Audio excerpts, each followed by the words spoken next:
ìṣẹ̀dá ọkọ mi tíyàwó wà nínú ilé pẹ̀lú kò gbà kó máa ro ẹjọ́ ẹ̀ síta gbọ́ngbà tó bá ti tó lójú ara ẹ̀ pride ọkọ mi ṣe kíní kan ọkọ mi ṣẹ̀ṣẹ̀ gba kíní kan ó dùn máa ra mọ́tò fún mi ó náà máa ṣe kíní kan ibi tó tàdé yẹn náà kò ní padà rí mọ́tò yẹn rà fún ọkọ mi kì í ṣe kíní kan náà máa ṣe birthday kan fún mi ó máa ṣe kíní kan máa ṣe kíní kan kò ní padà rí nǹkan yẹn ṣe fún un torí gbà tó because àwọn etí kan wà tó jẹ́ pé ò gbọ́dọ̀ sọ tó fẹ́ ṣe ní dáradára létí wọn tó bá ti sọ sétí yẹn kò lè ṣe mọ́ èèyàn wà lókè ó ń sọ fún wa pé má mu ọtí kì í ṣe pé torí pé ó fẹ́ jẹ́ ọtí gbà lọ́wọ́ ó fẹ́ bá wa mú bẹ́ẹ̀ ọkùnrin yẹn dẹ̀ ṣì ń mu ọtí lọ ó ń fa ṣíṣà so kò rẹ́dí láti gbọ́ ohun tẹ́ni yẹn ń sọ fún pé má fa ṣíṣà má mu gbó má ṣe kíní kan ìwọ wá ń sọ pé ó ń double date ó ń double flirt mà wá change ẹ̀ you dey whine o lè change ọkùnrin kò sí ìfẹ́ kò sí irú stupid love tó lè ní pẹ̀lú ẹ ọkùnrin ò lè ever change.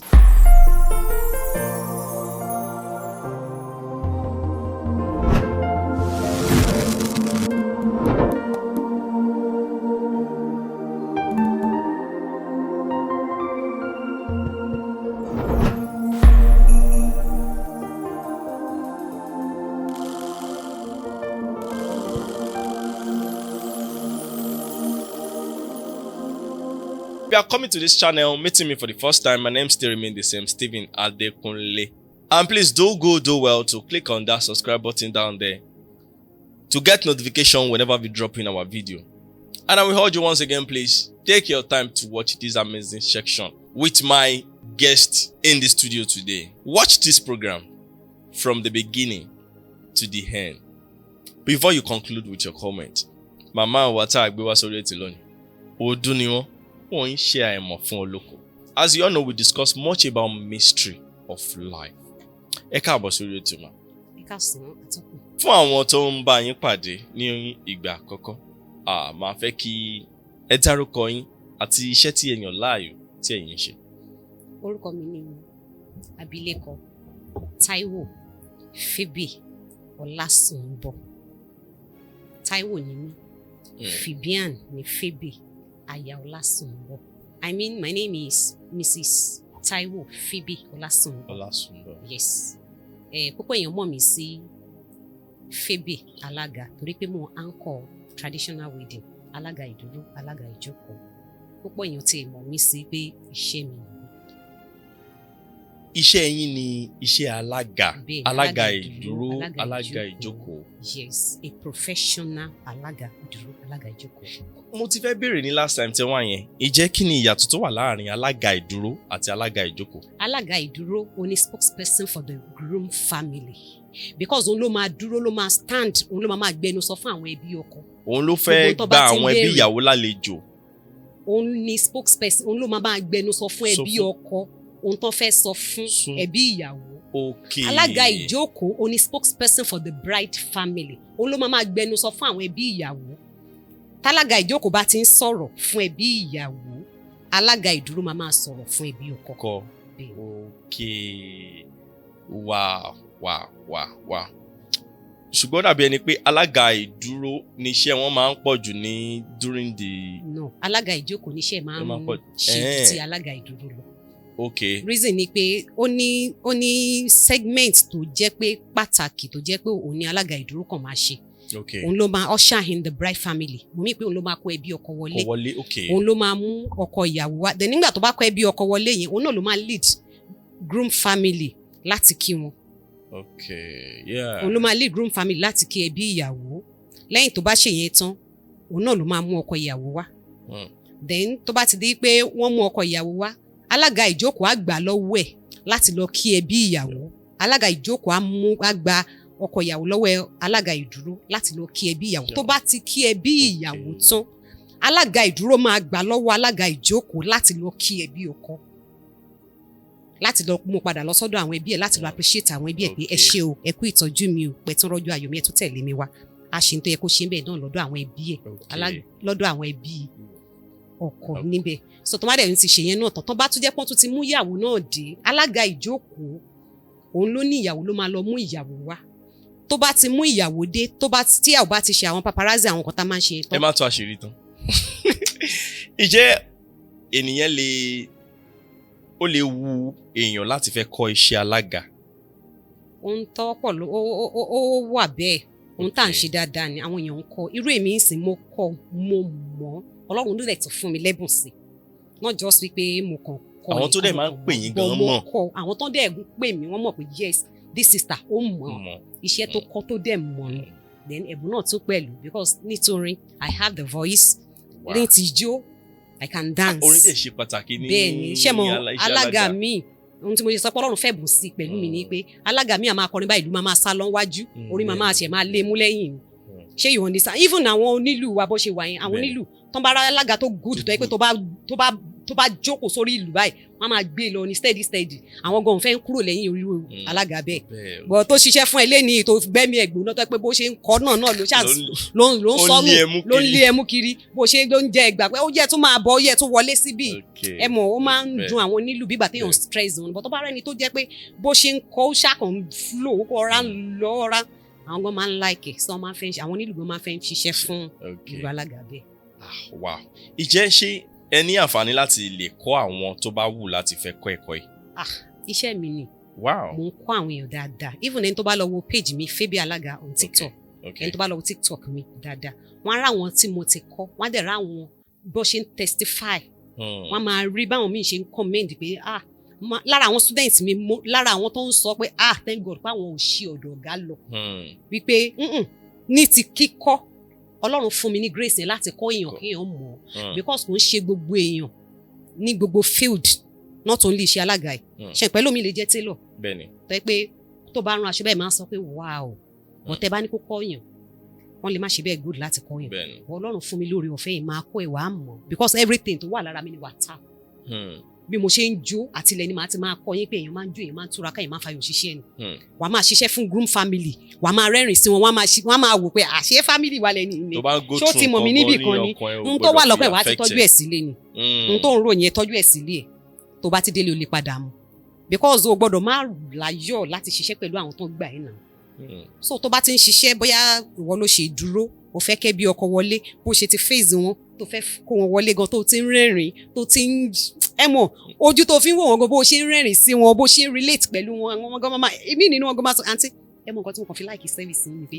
bẹ́ẹ̀ ṣe lẹ́yìn ṣe bí ẹni pé ẹ ti mọ̀ wá níbi kan that's my work that's how I do it mo ṣe máa ń ṣe nìyí I don't just anchor program pé gbogbo ẹ̀ làwọn tó bá wá fún ẹ̀kọ́ lọ́dọ̀ yín máa kọ́ papọ̀ gbogbo ẹ̀ lọ́ máa kọ́ bá ṣe lè manage stage bá ṣe lè ṣiṣẹ́ tó jẹ́ pé àwọn audience wàá capture audience not that wàá máa ṣiṣẹ́ àwọn èèyàn ká máa ṣe oríṣiríṣi tó wù wọn ò ní farasí nǹkan tó ń ṣe o gbọ́dọ̀ ṣiṣẹ́ káwọn èèyàn má máa wo ohun tó ń ṣe iṣẹ́ yẹn ò gbádùn and mo máa ń sọ fáwọn students mi pé tó o bá ṣiṣẹ́ tó o ṣiṣẹ́ tó o fẹ́ kúrò ní stage tó o fẹ́ kúrò níwájú yẹn tán àwọn èèyàn máa ti máa sọ fún ẹ pé let me have your card o ṣiṣẹ́ nonsense ló ṣe rubbish ló ṣe. tó fẹ́ parí táwọn èèyàn sọ pé ẹwẹ́ ṣàmà lọ ẹwẹ́ stop jàre. àìṣe kinní kan bọ̀ ibi tó ti ń ṣiṣẹ́ wọ́n gbọ́dọ̀ ti lè máa send àwọn èèyàn sẹ́ lọ bá mi gba káàdì àti ìwọ àti ìgbùdù àbíkẹ́ lómi gan wá bẹ́ẹ̀ níwájú àwọn students mi náà máa ń mọ̀ lẹ́yìn kọ̀ọ̀kan gbà mí tẹ́lẹ̀ mi bá mi àǹtí mo ti fẹ́ máa lọ bọ̀ mo fẹ́ sáré gba káàdì kí n tó máa lọ àbí àǹtí ẹjọ́ ṣe lè sáré fún mi nọ́mbà yín màá kàn ṣẹ̀wọ́ sáwọn students mi lẹ́yìn pé ẹ bá mi fún ní nọ́mbà mi so iṣẹ́ gangan nìyẹn not pé so táyé èèyàn bá máa wá tún kọ́ iṣẹ́ yẹn náà kéèyàn máa ń sọ tẹ́lómi bá make enquiry lọ́wọ́ mi máa sọ pé mi sọ pé dandan kẹ́kọ̀ọ́ lọ́wọ́ mi o but make sure you learn from someone tó yẹ pé tó bá kọ́ yín ẹ máa mọ̀ that's my advice because tó bá kọ́ tó bá lọ ń ṣe rubbish o ò lè máa ríṣẹ́ gbà dédé tó bá kọ́ tó bá ń ṣe nonsense àwọn èèyàn ò lè pè é tó bá kọ́ tó bá ń ṣe nonsense wọ́n gan fún rẹ̀ wọ́n gan ó máa rẹ̀ sára pé gbogbo tí mo kún ṣe náà bí ká ṣiṣẹ́ lẹ́ẹ̀kan lóṣù mẹ́ta bí ká ṣiṣẹ́ lẹ́ẹ̀kan ẹ̀ẹ̀mejì lọ́dún iṣẹ́ nìyí bọ̀ tó bá ń ṣe táwọn èèyàn bá ti mọ̀ pé àdé sister ibi tó ó gùn síṣẹ́ yẹn ó mọ iṣẹ́ yẹn mi ì lè má rí post ẹ̀ mi ì lè má rí kó má ṣe kinní kan wọ́n á ti mọ̀ wọ́n á máa refer wọ́n máa recommend èèyàn iṣẹ́ àdè máa wọlé. Okay, táwọn yẹn ṣe lè reach out sí lórí social media everywhere you are on Facebook. bẹ́ẹ̀ ni mo wà ní Facebook Phebe Alaga ni Phebe Alaga on Facebook TikTok Phebe Alaga but ẹ máa ti mọ̀ pé science students kò ní pé physics kò fi FC o PHEBE that's my name PHEBE Phebe Alaga. Okay. Lára àwọn ìdí tí a fi pè yín wá padà sórí ètò lónìí lórí the last video tí ẹ ṣe tí a pè yín fún. A rí àwọn ọ̀pọ̀lọpọ̀ feedback comment táwọn yẹn comment lórí fídíò yẹn àti lórí ìkan lára àwọn post wa tí a post ni a ṣe wò pé ká gbé yín padà wá sórí ètò kẹ́ bá wa tún tàn mọ́lẹ̀ sí àwọn ọ̀rọ̀ kọ̀ọ̀kan àti àwọn ìṣe àwọn obìnrin àti ọkùnrin ní àsìkò tí a wà yìí ní generation tá a wà yìí because ọ̀pọ̀lọpọ̀ ìgbà ló jẹ́ pé èèyàn gan wà lára problem ara ẹ̀ tí ó mọ̀ bóyá nípa nǹkan tó ń ṣe nípa ìgbésẹ̀ nǹkan tó ń ṣe tí ó mọ̀ pé kò tọ́ fọ́mọ èèyàn kò tọ́ kí èèyàn máa ṣe láì tí ì dé àwọn stage kan láì tí ì máa ṣe ọ̀kan lára ẹ̀ ní ìkan tí ẹ kọ́kọ́ sọ ká tó bẹ̀rẹ̀ ètò yìí ẹni pé ká kọ́kọ́ sọ̀rọ̀ ìdílé ọkọ àti ìyàwó tán bímọ ẹni ọkùnrin tí ò bá kí ń náwó fún ìyàwó àti ọmọ ẹ̀ tí ò kí ń tọ́jú wọn ò kí ń tètè rí ṣe nídìí iṣẹ́ wọn. ọkùnrin tí ò bá tó bá sọ pé nǹkan tí mo ní nìyẹn ṣé mi lè para mi jàre nǹkan tí mo ní nìyẹn wọ́n fi nǹkan ṣe rẹ̀ tó pọ̀ because my husband God bless you it goes a long way. kóbìnrin sọ pé my husband God bless you. ọ̀nà àṣì káwọn ọmọ yẹn kò kàn fún my daddy I want happy hour I want kìíní kan kò kàn fún lówó dé gbọ́bọ̀ ìjọgbọ́n ẹ̀ ti pọ̀ jù my daddy God bless you I trust my daddy I know my daddy will give me kíkan tó tán ìmí àmàdé. so all this. bọ̀ ìtò ní lọ́wọ́ yẹn tó ṣáà mọ́wọ́ pé sálárì máa tó ṣe kìíní kan àbí tí mo ṣẹ̀ fẹ́ gbọ́jà máa gbọ́jà next week nsìn mo tó rówó tó máa fi kọjá wá fún mi nsìn o torí ẹ̀ o tọ́jú ìyàwó. I'm not saying you should use your capital to satisfy them. But ní bó ṣe wà yẹn náà tẹ́ wọn lọ́rùn ní ìwọ̀nba orí ọ̀fẹ́ tó ń yọ sílẹ̀ tó jẹ́ profit tó jẹ́ pé ó sì ń yọ fún ẹ tó lè ṣe gbìyànjú ṣe fún wọn bọ́ ọkùnrin mi akágàn ni. So kò ń ṣe pé pásítọ̀ àbí ìránṣẹ́ Ọlọ́run nìkan ló lè ṣàdúrà fún èèyàn gẹ́gẹ́ bí ọkùnrin. sà tí pásítọ̀ bá ń gbàdúrà fún yín tó bẹ́ẹ̀ tó ẹ sọ pé pásítọ̀ ẹ má wọrí 10 million ẹ ṣáà jókòó sórí òkè fún mi máa pray fún mi kọ́nà lè ṣí kí blessing máa kó máa rọ̀ bí òjò kí ìyàwó ẹ máa finú ṣépè fún yàn pé àkọ́kọ́ mi ṣó dẹ̀ dá báyìí máa béèrè 10,000 lọ́wọ́ ẹ̀ wàá máa sọ pé 200 ló ní Ọlọ́run dẹ̀ rí pé o kì í ṣe pé 200 yẹn ló ní at least ó sì lè give 4,000 ó sì lè give 6,000 tó dẹ̀ mọ̀ conveniently tó o dẹ̀ ń ṣèṣe wípé sẹ́ẹ̀ kò sí o ṣáà ń kó pamọ́ ṣáà ń ṣe kò sí o ṣáà mọ̀ pé ìyàwó yẹn náà ń ṣiṣẹ́ á lọ kíta fún rẹ̀ á lọ gbìyànjú fún rẹ̀ kò sí kí pásítọ̀ yẹn máa gbé orí òkè yẹn fún ẹni I'm telling you irọ́ ló pa. ẹ mọ̀ pé agbára wà nínú ìfàyàkànyà ṣá. agbára wà nínú ìfàyàkànyà. ṣé wàá rà àwọn ọmọ tó bí yẹn ṣé tọ́lọ́run bá ti ṣe tí ó jọ ọmọ ẹ o ara ẹ ló ti jáde àwọn ọmọ yẹn sọ̀rọ̀ agbára ni pé my daddy God bless you. ọ̀nà àṣì because bó ṣe wá yẹn tó o mú fún tó bá padà wá ó gbọ́dọ̀ tún lè rí gbà pẹ̀lú God bless you yẹn. torí ẹ̀ ló ṣe ṣàdúrà torí pé ó túmọ̀ pé òun ọmọ yẹn mọ̀ pé òun tún padà bọ̀ my daddy God bless you. My daddy I trust you my daddy God bless you. ṣé ẹ̀pọ̀ mọ̀ mí gan-an tún ṣe pé kí ni á ṣe pé mo ti mọ̀ pé tí n bá lọ bá mi mọ̀ mi ò ní fún mi because ṣé ẹ mọ̀ pé àwọn obìnrin míì tún máa ń ṣe pé go and meet your dad. Yes. I will go to my dad I know my daddy will give me adé lọ́dọ̀ daddy ẹ̀ lóòótọ́ daddy àfọ̀n wá sọ pé daddy ẹ̀ mi ṣe. tó bá wá dọ́dọ̀ dádì tó wà disappointed dádì ò fún kò lè ṣàdúrà fún dádì yẹn. ẹ mọ̀rọ̀ àwọn ọmọdé ṣẹ́ra àwọn ọmọ míì ìṣẹ̀dá tọmọ míì kárì ó lágbára gan-an o ẹ̀rí pọ́mọ míì wọ́n máa ń sọ pé owó la bí ọlá ń ṣílé oríṣiríṣi àwọn orúkọ tó jẹ́ pé ẹ máa mọ̀ pé ọ̀nà ṣí ìbùkún kan wọlé fún fámìlì yẹn ní time tán bí ọmọ yẹn tó bá wá tún mọ ọmọ yẹn tó mọ̀ tọ́jú ẹ̀. ìṣòro pé bóyá ọmọ yẹn jẹ́ lẹ́gbẹ̀ẹ́ ọmọ àbí pé kíní kan but n tó kárì ni pé tó bá ti lè ń dun ọmọ yẹn nínú blessing yẹn máa wá naturally tí ò ń ṣe oògùn tí ò ń ṣe nǹkan kan. a ṣe máa rẹ́ lòmí tó yẹ pé a sọ pé àgbà tó ń date girl yẹn mo máa ń rówó mo máa ń ṣe kíní kan tọmọ yẹn kárì ni tí babe yẹn kárì ni òun ni ló fi rówó business òun rí business ẹ ṣe kíní kan ṣe kíní kan kété tọmọ yẹn sọ pé òun ṣe mọ báyìí nǹkan kan dàrú bákan tọmọ yẹn kárì ni èmi ò ń ṣe pé bóyá ọmọ mi ó lè jẹ grace naturally from God tó bá ṣe mọ̀ nǹkan tó ní tọ́jú sí ni bó ṣe mọ̀ tọ́jú sí bó ṣe ń rí ìtọ́jú yẹn náà nìwọ náà máa rí reward ìwà máa rí ìbùkún yẹn gbà padà bọ̀ ìwọ̀n bá ń tó ní ìwọ ṣáà ń ṣe ṣe bí wọn náà ń ṣiṣẹ́ náà wọ́n lọ tọ́jú àwọn ọmọ ẹ̀ lọ ṣe kinní kan ẹni á pẹ́nu kò sí o because ṣẹ́rí ahọ́n yìí the Bible even says let the weak says I am strong. Yes. Ìwọ tó jálá ìlera gan sọ wípé o lágbára sọpá lágbára ni ìwọ tó lówó lọ́wọ́ máa sọ bẹ́ẹ̀ máa prophesy ìpèsè olówó ni mí gbà nǹkan tí mo ní òun kọrin pé kò sí àsọgbọ́n ẹ̀ o. Ok, ẹ jẹ́ kí n tún wá béèrè lé ǹjọ́ possible gẹ́gẹ́ bí ọkùnrin kéèyàn fẹ́ obìnrin kéèyàn fẹ́ bad luck. àti rọ́pò ìgbà tí ọkùnrin mi máa sọ pé àtìgbà tí mo ti fẹ́ nǹkan ti rí báyìí ló ti rí báyìí ó possible. tóbìnrin yẹn gáàdẹ̀ ṣe máa sunkún tí ò ní mọ̀. kí wàá ní ti tèmi kí ni ó possible bẹ́ẹ̀ Ọlọ́run ló mọ bó ṣe ṣẹ̀dá kálukú wa tá a gbé wa. ẹ̀dẹ́ rẹ̀ lómi tó yẹ pé bó ṣe wọlé yẹn náà blessing àmà wa ẹ̀dẹ́ rẹ̀ lómi bó ṣe wọlé báyìí nìkan kàn dá kí ló wá dé kí ló ṣẹlẹ̀. ó máa ń ṣẹlẹ̀ bẹ́ẹ̀ lọ́pọ̀ ìgbà. Ọlọ́run ló yẹ then boy máa ń sọ pé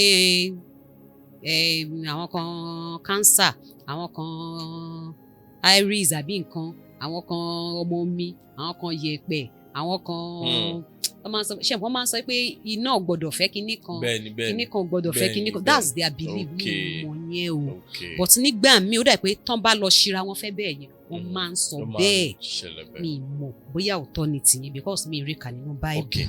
kí a ká bọ́ sórí mi ìjẹ́ ó dára bóyá ní inú ìdílé ọkọ àti ìyàwó tán ti bímọ ṣó máa ń dára kí ìṣòro yẹn le títí because most reason tí obìnrin máa fi ń kókò nílé ọkọ ò ju pé bóyá nínà but tí ò tí wọ nínà torí mo láwọn stories bẹ́ẹ̀ kọ́ lọ́wọ́ táwọn obìnrin tí ọ̀pọ̀ obìnrin míì tó ti di single mother tẹ́ pé nǹkan bẹ́ẹ̀ yẹn ló fi ìjẹ́ ó dára kí obìnrin kó fi ọkọ ẹ̀ sílẹ̀ bóyá torí àwọn nǹkan tó ń fèsì nínú marriage tí ò kì í ṣe pé bóyá ó nà. ẹni tó ṣe ọwọ́ sókè tó náà yàn ẹni tó nà yẹn ó possible kí nǹkan kan má ṣe kó má sick kó jẹ́ pé ó wú ojú yẹn á dẹ̀ heal á dẹ̀ tún normal. ṣùgbọ́n iṣẹ́ ìmọ̀ ìpẹ́ ẹlòmíì tó yẹ pé emotional lílu ni tẹ́ pé bó ṣe ń lu yẹn ó ń sick nǹkan bàjẹ́ nínú àgọ́ ara burúkú. This is my advice tó o bá ti nírú ọkùnrin bẹ́ẹ̀ tó jẹ́ pé gbígbọ́wọ́ sókè tó o dẹ̀ mọ̀ pọ́jọ́ kan tó bá lọ sán orí ẹ̀ mọ́ ògiri èèyàn lè gbàbẹ̀ lọ o tàbí kẹ́ o rí pé n tó ń fi ń ṣe ẹ́ nínú àgọ́ ara ẹ ò tẹ ò fẹ́ gbé mọ́. tí kò kì í ṣe pé bóyá ó ń nà bọ̀. kò ná ṣùgbọ́n tó fi ń nà. ẹ mọ̀ mo ti gbọ́ kan rí tán ní ọkùnrin dẹ̀ gbé obìnrin wálé ó dẹ̀ gbé àwọn table fan yẹn fún ìyàwó pé kóun ní kó gbé lọ́wọ́ dẹ̀ ń bá obìnrin sùn. àbúrí ẹ gbá tá máa gbọ́ story yẹn that man tó ń bá obìnrin míì sùn tíyàwó ẹ̀ gbá fan lọ́wọ́ tó gbé table fan lọ́wọ́ yẹn that woman tó gbé table fan lọ́wọ́ lọ́kọ ẹ̀ celebrate fún 60th birthday tó bá ní obìnrin rere ìyàwó òun. ọkọ yẹn padà celebrate 60th birthday la fi gbọ́ story yẹn pé òun gbé àlè wá sínú ilé òun dẹ̀ sọ pé kó gbé table fan lọ́wọ́ ó ní wọn dẹ̀ bí dáa kò ní gbé kíni. woman yẹn dẹ̀ gbé ó dẹ̀ that dúró di marriage. woman nínú story tó sọ fún wa kò ní ìyá kò ní bàbá torí pé ó mọ̀ pé kò síbi tó ń fẹ́ lọ. ṣé you understand so ó forí tì yẹn grace ni ó forí tì òun rí iye ni o ẹlòmíì máa forí tì tó máa kú sínú ẹ o. ṣé àpẹ ní tí kálukú tó gbé wá àyànmọ́ tí kálukú destiny ọ̀tọ̀ọ̀tọ̀ ni o. ṣé àpẹ kẹ́lẹ́ omi wàá sọ pé òun gbérú ẹ̀ dání ìsìn ṣé àpẹ lómi lè gbé tébù fún àyẹn dání kó dẹ̀ fi ń tibẹ̀ kó dẹ̀ gbàbẹ̀ lọ kó má mi mọ́. because láti lè kí n gbá fan lọ́wọ́ kọ́kùnrin tébù fan lọ́wọ́ kọ́kùnrin kan máa ṣe kinní pẹ̀lú obìnrin míì ó dẹ̀ máa sọ pé tán bá bí ẹ̀dá gbé sílẹ̀ lójú mi ṣé understand náà nǹkan tí mo fẹ́ sọ ni tó bá ti dé pé orí pé health ò fẹ́ gbé kinní yẹn mọ́ lílù lẹ́nìí lílù lọ́la ọ̀rọ̀ burúkú lọ́túnla kò tọ́jú ọmọ kò tọ́jú ilé kò tọ́jú ẹ then kò tiẹ̀ wá fọwọ́ kàn ẹ́ rárá ṣùgbọ́n tó ń ṣe fún ẹ ó dẹ̀ irú ẹni tó sọ pé kó ìyàwó ń gbé table fan lọ́wọ́ kó máa bá lè sùn fáìn wọn tán náà o nínú story tí máa yín sọ o ó ní kí ni wọ́n pa nọ́mbà wọn sọ pé yá gbé fan lọ́wọ́ ó dẹ̀ ń gbọ́ ringing tone burúkú tẹ́ni yẹn ń ṣe. live. lágbára Ọlọ́run so kí ni mo fẹ́ sọ ní pé tó o bá ti rí i pé agbára ẹ̀ ò gbé health ẹ̀ ò gbé o ti fẹ́ because ẹlòmíì ẹ kàn máa rí pé ó ń kanra lọ́fíìsì tó ń bá fà nínú ilé ẹlòmíì bóyá ọjà ló ń tà ẹ máa rí pé kán tó kọjá wájú ẹ̀ báyìí ẹni tó yẹ kó rajà lọ́wọ́ ẹ̀ á tún bù pẹ̀lú ìkanra nǹkan tó ń face nínú ilé tó bá ti rí bẹ́ẹ̀ yẹn, this is my advice, you live to live. You live to live. Pain. Ṣé àwọn ọkùnrin kan wà tó jẹ́ pé ń tọ́lọ́run bá sọ pé wàá jẹ́ ni wàá jẹ́. Tó bá sọ pé mi ìfẹ́ kúrò nílé ọkọ, kẹ́lòmíì má gbapò mi, kẹ́lòmíì má gbapò mi. Ẹnìkan ló gbé table fan lọ́wọ́ yẹn. Ọlọ́run ní kò yé ni.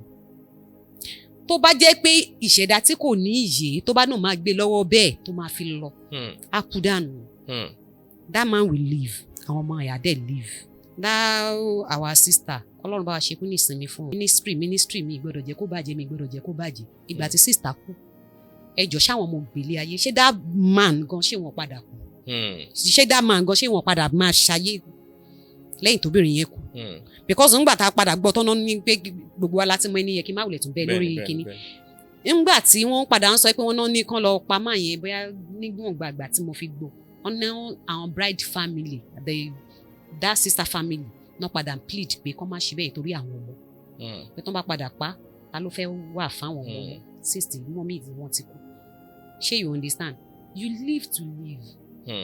I'm telling you, ṣé àwọn ọkùnrin kan wà tó yẹ pé tó o bá ṣe àwọn nǹkan kan, àwọn nǹkan yìí ò ní lè reset o. Gbé ẹ̀mí ẹ̀ sá kó lè wà láàyè. Tó bá lọ, tó bá gbé abọ́ oúnjẹ lọ́sẹ̀ kan, tó wọ kitchen lọ́sẹ̀ méjì, oṣù kan, oṣù méjì, oṣù mẹ́ta, tó nǹkan bá rí tó ń ṣe nínú ilé fún rẹ̀ àmọ́ wọ́tẹ̀ àmọ́ value rẹ̀. Ṣùgbọ́n orí mi ń bẹ́ẹ̀ á kaṣọ sílẹ̀ wá fọ́, á dáná òṣè náà ni èyí ọmọ kò tọ́jú, ìwọ gọ́gọ́ kò mọ̀ ẹ́ níyàwó ju pé ó kàn rí ẹ ní rí pé remain there, be my wife. Káwọn èèyàn sọ pé ṣé mo níyàwó ilé mi náà níyàwó ilé, ṣé mo níyà àwọn ọmọ mi wà nínú ilé mi. Kò sí nǹkan kan tó lè sọ pé òun gbádùn, kò sí nǹkan tó lè sọ pé òun gbádùn lára ọkùnrin yẹn ju wípé òkun wà nínú home yẹn pé ìyàwó mi. So the best thing pé kó ra kúrò lọ live life for like 6 a year fúnra á pè ẹ gbàgbé bó ṣe ṣẹlẹ̀ àfọbìnrin tí ò bá gbádùn táyé òwúlẹ̀ nítumọ̀. Ibi tí mò ń lọ gangan nìyẹn. Ṣé mọ̀ pé ọ̀pọ̀lọpọ̀ obìnrin míì tó bá nígbà tó wà nínú ìgbéyàwó yẹn tó máa fi kò kí ń fẹ́ rọrùn fún wọn láti lè fi ìgbéyàwó yẹn sílẹ̀ àtọmọ nítorí pé wọ́n ti mọ̀ pé bóyá ìyà máa jẹ àwọn táwọn nìkan bá lọ dá wà. Ìyà máa jẹ wọn táwọn nìkan bá dá wà. Ẹjọ́ tí nǹkan kan bá ṣọkọ yẹn lẹ́nu mi pray kí nǹkan ọkọ tó ọ̀fẹ́ torí ẹ̀ kúrò ń bẹ̀ tó dẹ̀ ń torment wọn tó ọ̀fẹ́ kúrò ń bẹ̀ tí nǹkan kan bá ṣe lọ́la ṣọ́ọ̀ ní leave. Ọlọ́run ló lẹ̀mí gbogbo wa, ìgbà tó bá wù ló lè béèrè kó má tí ì béèrè báyìí. Bọ̀ tí nǹkan kan bá ṣe ọkọ yẹn lọ́la tó ti torí ẹ̀ sọ pé òfẹ́ kúrò ń bẹ̀ tó ń ṣe gbàgbòs fún ẹ léni lọ́la tójú ń wú léni tètè bẹ́ lọ́la tí nǹkan ṣe ẹ́ lọ́la tó di pé ní tó gbẹ́ inú lórun ẹnu ló fàṣọ. Jọ tí nǹkan bá ṣe ẹ́ ọkùnrin yẹn máa ṣayé but kúrò jẹ́ kó mọ̀ pé my husband mi ìkọ̀ ẹ́ o mi ìkọ̀ ẹ́ but tó bá wọ̀n ẹ̀ tó ní o ṣe tán fẹ́ lọ fẹ́yàwó mi orí ọ̀fẹ́ tó fún ẹ. Ṣùgbọ́n dá obìnrin ó gbọ́dọ̀ tó bó ṣe ń pe rẹ̀, ó gbọ́dọ̀ jẹ́ obìnrin tó níṣẹ́ gidi lọ́wọ́ tó yẹ pé ọmọ 2 ló ti bí ni 3 ló ti bí ni o tó bá ní kó máa kó àwọn ọmọ yẹn lọ o lè dúró lórí ìdúró ẹ kó tọ́jú àwọn ọmọ yẹn. Obìnrin gangan níṣẹ́ láti ṣe. So that you don't depend lórí ọkùnrin láti lẹ̀ then you obìnrin má bí ọmọ tó mọ̀ pé wọ́n ò lè tọ́. You don't depend on men pé ọkọ mi àjọ máa tọ́ wọn ni lórúkọ Jésù Ọlọ́run ṣàwọn ọkọ wa lẹ́lẹ́mìí kúkúrú ṣùgbọ́n gbìyànjú wípé ṣé tí nǹkan kan bá ṣẹlẹ̀ lọ́la ṣé mo lè dá àwọn ọmọ yìí tọ́ àbí àjọ máa tọ́ ọkọ mi ló ń san school fees ọkọ mi balẹ̀ ọkọ mi ló máa san school fees mo ló máa raṣọ fún àwọn ọmọ ní ọdún ọkọ mi ló máa ṣe kíní kan ọkọ mi ló máa ṣe kíní kan. ǹjẹ́ ọ̀pọ̀ ìgbà tóbìnrin mi bá ti rí opportunity yẹn pé kọkùnrin máa. wọ́n máa ṣe everything àwa kúkú relent tó bá ní lọ́kọ̀ ọkùnrin tó ń ṣe lè tó ń ṣe tàn tó ń tọ́jú ọmọ tó ń tọ́jú ẹ̀ jẹ́ kó rí ẹ gbé. torí ṣẹ́rí sátánì gbà mí kò wọ́n ọkùnrin míì kò ṣe wèrè wọ́n sátánì àkànfẹ́ kí nìyẹn wá bí ìdánwò nínú home yẹn pé gbà jẹ́ yẹ̀wò kò rí bó ṣe rí. so tó bá gbé dé ṣé wọ́n gan-an náà wà òkè òyò òun tó oníṣẹ́ lọ́wọ́ nǹkan tí máa ń tẹnu mọ́jú fóbìnrin ni tó bá jẹ́ abilékọ tó dẹ̀ ń ṣàbíamọ́ lọ níṣẹ́ lọ́wọ́ tó bá níṣẹ́ yọkan lọ́wọ́ torí pé kò tí ì tó jẹ lọ́mú kan mí mọ́ wàá róbìnrin mi ṣiṣẹ́ 3 iṣẹ́ 4 tí kò bá wá èmi àwa bẹ́ẹ̀ ni mo sọ fún yín. Okay sir mọ́mì ẹ jẹ́ kí n béèrè ìbéèrè yìí lọ́pọ̀ ìgbà tí ìṣẹ̀lẹ̀ bá ṣẹlẹ̀ lórí social media because now in this generation we are receiving and we are seeing more of information on social media now sin because ìgbà míì wà tó jẹ́ pé tí kéèsì míì bá dórí social media wọ́n á ti dájọ́ now tí ọ̀pọ̀ ìgbà tí kéèsì kan bá ṣẹlẹ̀ lórí social media bóyá ẹni yẹn kúkú nílé ọkọ àbí ẹni yẹn single mother àbí nǹkan kan ṣẹlẹ̀ tẹ́ni wá pariwo síta gẹ́gẹ́ bí obìnrin pé ó fìyà jẹ mí ó ṣe lé àwọn ọkùnrin àti àwọn ènìyàn náà máa drop comment section pé go and hear the side story of ọkùnrin ipe bóyá. you don't listen to one side kó máa dájọ́ kó gbọ́ tẹnu méjèèjì. kan pé ó possible pé ẹ má believe most àwọn obìnrin yìí náà pé nǹkan tí àwọn obìnrin yìí náà ṣe fún.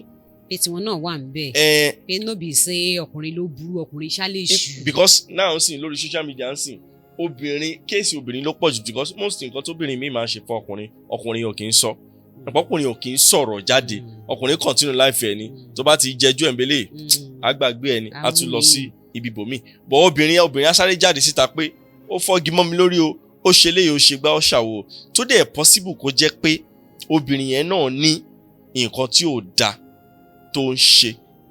nǹkan tí máa sọ lórí yìí ni pé ṣe pé Yorùbá máa ń sọ wípé agbẹ́jọ́ ẹnu ẹnìkan dá àgbà òṣìkà ni èmi o obìnrin ẹgbẹ́ mi tó bá mú ọ̀rọ̀ wá bá mi lẹ́nu tó bá bá mi sọ bí mo ṣe máa ń sọ̀rọ̀ pé obìnrin tọkùnrin bá ná ẹ tó bá ń fìyà jẹ ṣe kinní kan ṣe báyìí mo ṣe ẹ lọ́kùnkúndùn ní ṣe kinní kan ọjọ́ tó bá wá bá mi sọ ọ̀rọ̀ ara ẹ̀ má pè jókòó títọ́ ọ̀rọ̀ ni màá sọ fún eye tán rẹ̀ now obìnrin ẹ mọ̀ pé obìnrin like ọ̀rọ̀ aláìka a máa ń sọ̀rọ̀ ju ọkùnrin lọ. Okay. a ní grace àti ru ẹjọ́ yes. ju ọkùnrin lọ tọkùnrin bá máa fi afọkùnrin tó bá yẹ pé bí ìdá tọ́lọ́run kan dá ó dá nídà obìnrin a máa gbọ́ obìnrin lélẹ̀ kò ń ṣe ọkùnrin. ọkùnrin ò ń sábà rojọ́. ọkùnrin ò ń sábà rojọ́ ṣùgbọ́n àwa obìnrin torí pàmò pé a ní grace kan tó special díẹ̀ ju tọkùnrin lọ. àwọn èèyàn máa ń tètè wá emotional with your stories. wọ́n máa ń tètè sympathize pẹ̀lú ọ̀rọ̀ obìnrin pé ẹ wo nǹkan tọkùnrin yẹn ṣe fún kinní kan but ní tèmi o mi ní kọ́kọ́ gbọ́ kí n ti máa sọ̀rọ̀ òdì àbí sọ̀rọ̀ burúkú sọkùnrin because màá fẹ́ gbọ́ ti kejì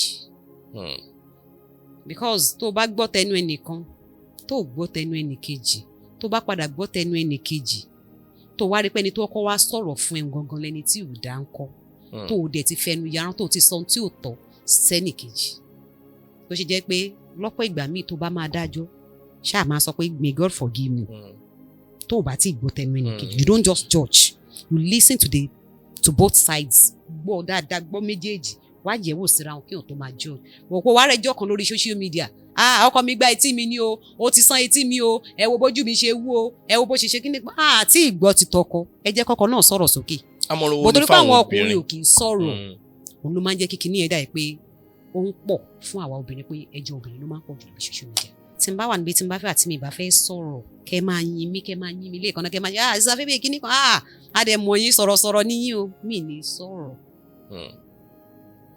obìnrin gbọ́dọ̀ lè kó àwọn ẹ̀ níjànú obìnrin míì ó bàjẹ́ débi wípé tóun àtọkọ ẹ̀ bá ní nǹkan lánàá ọ̀rẹ́ ẹ̀ máa mọ̀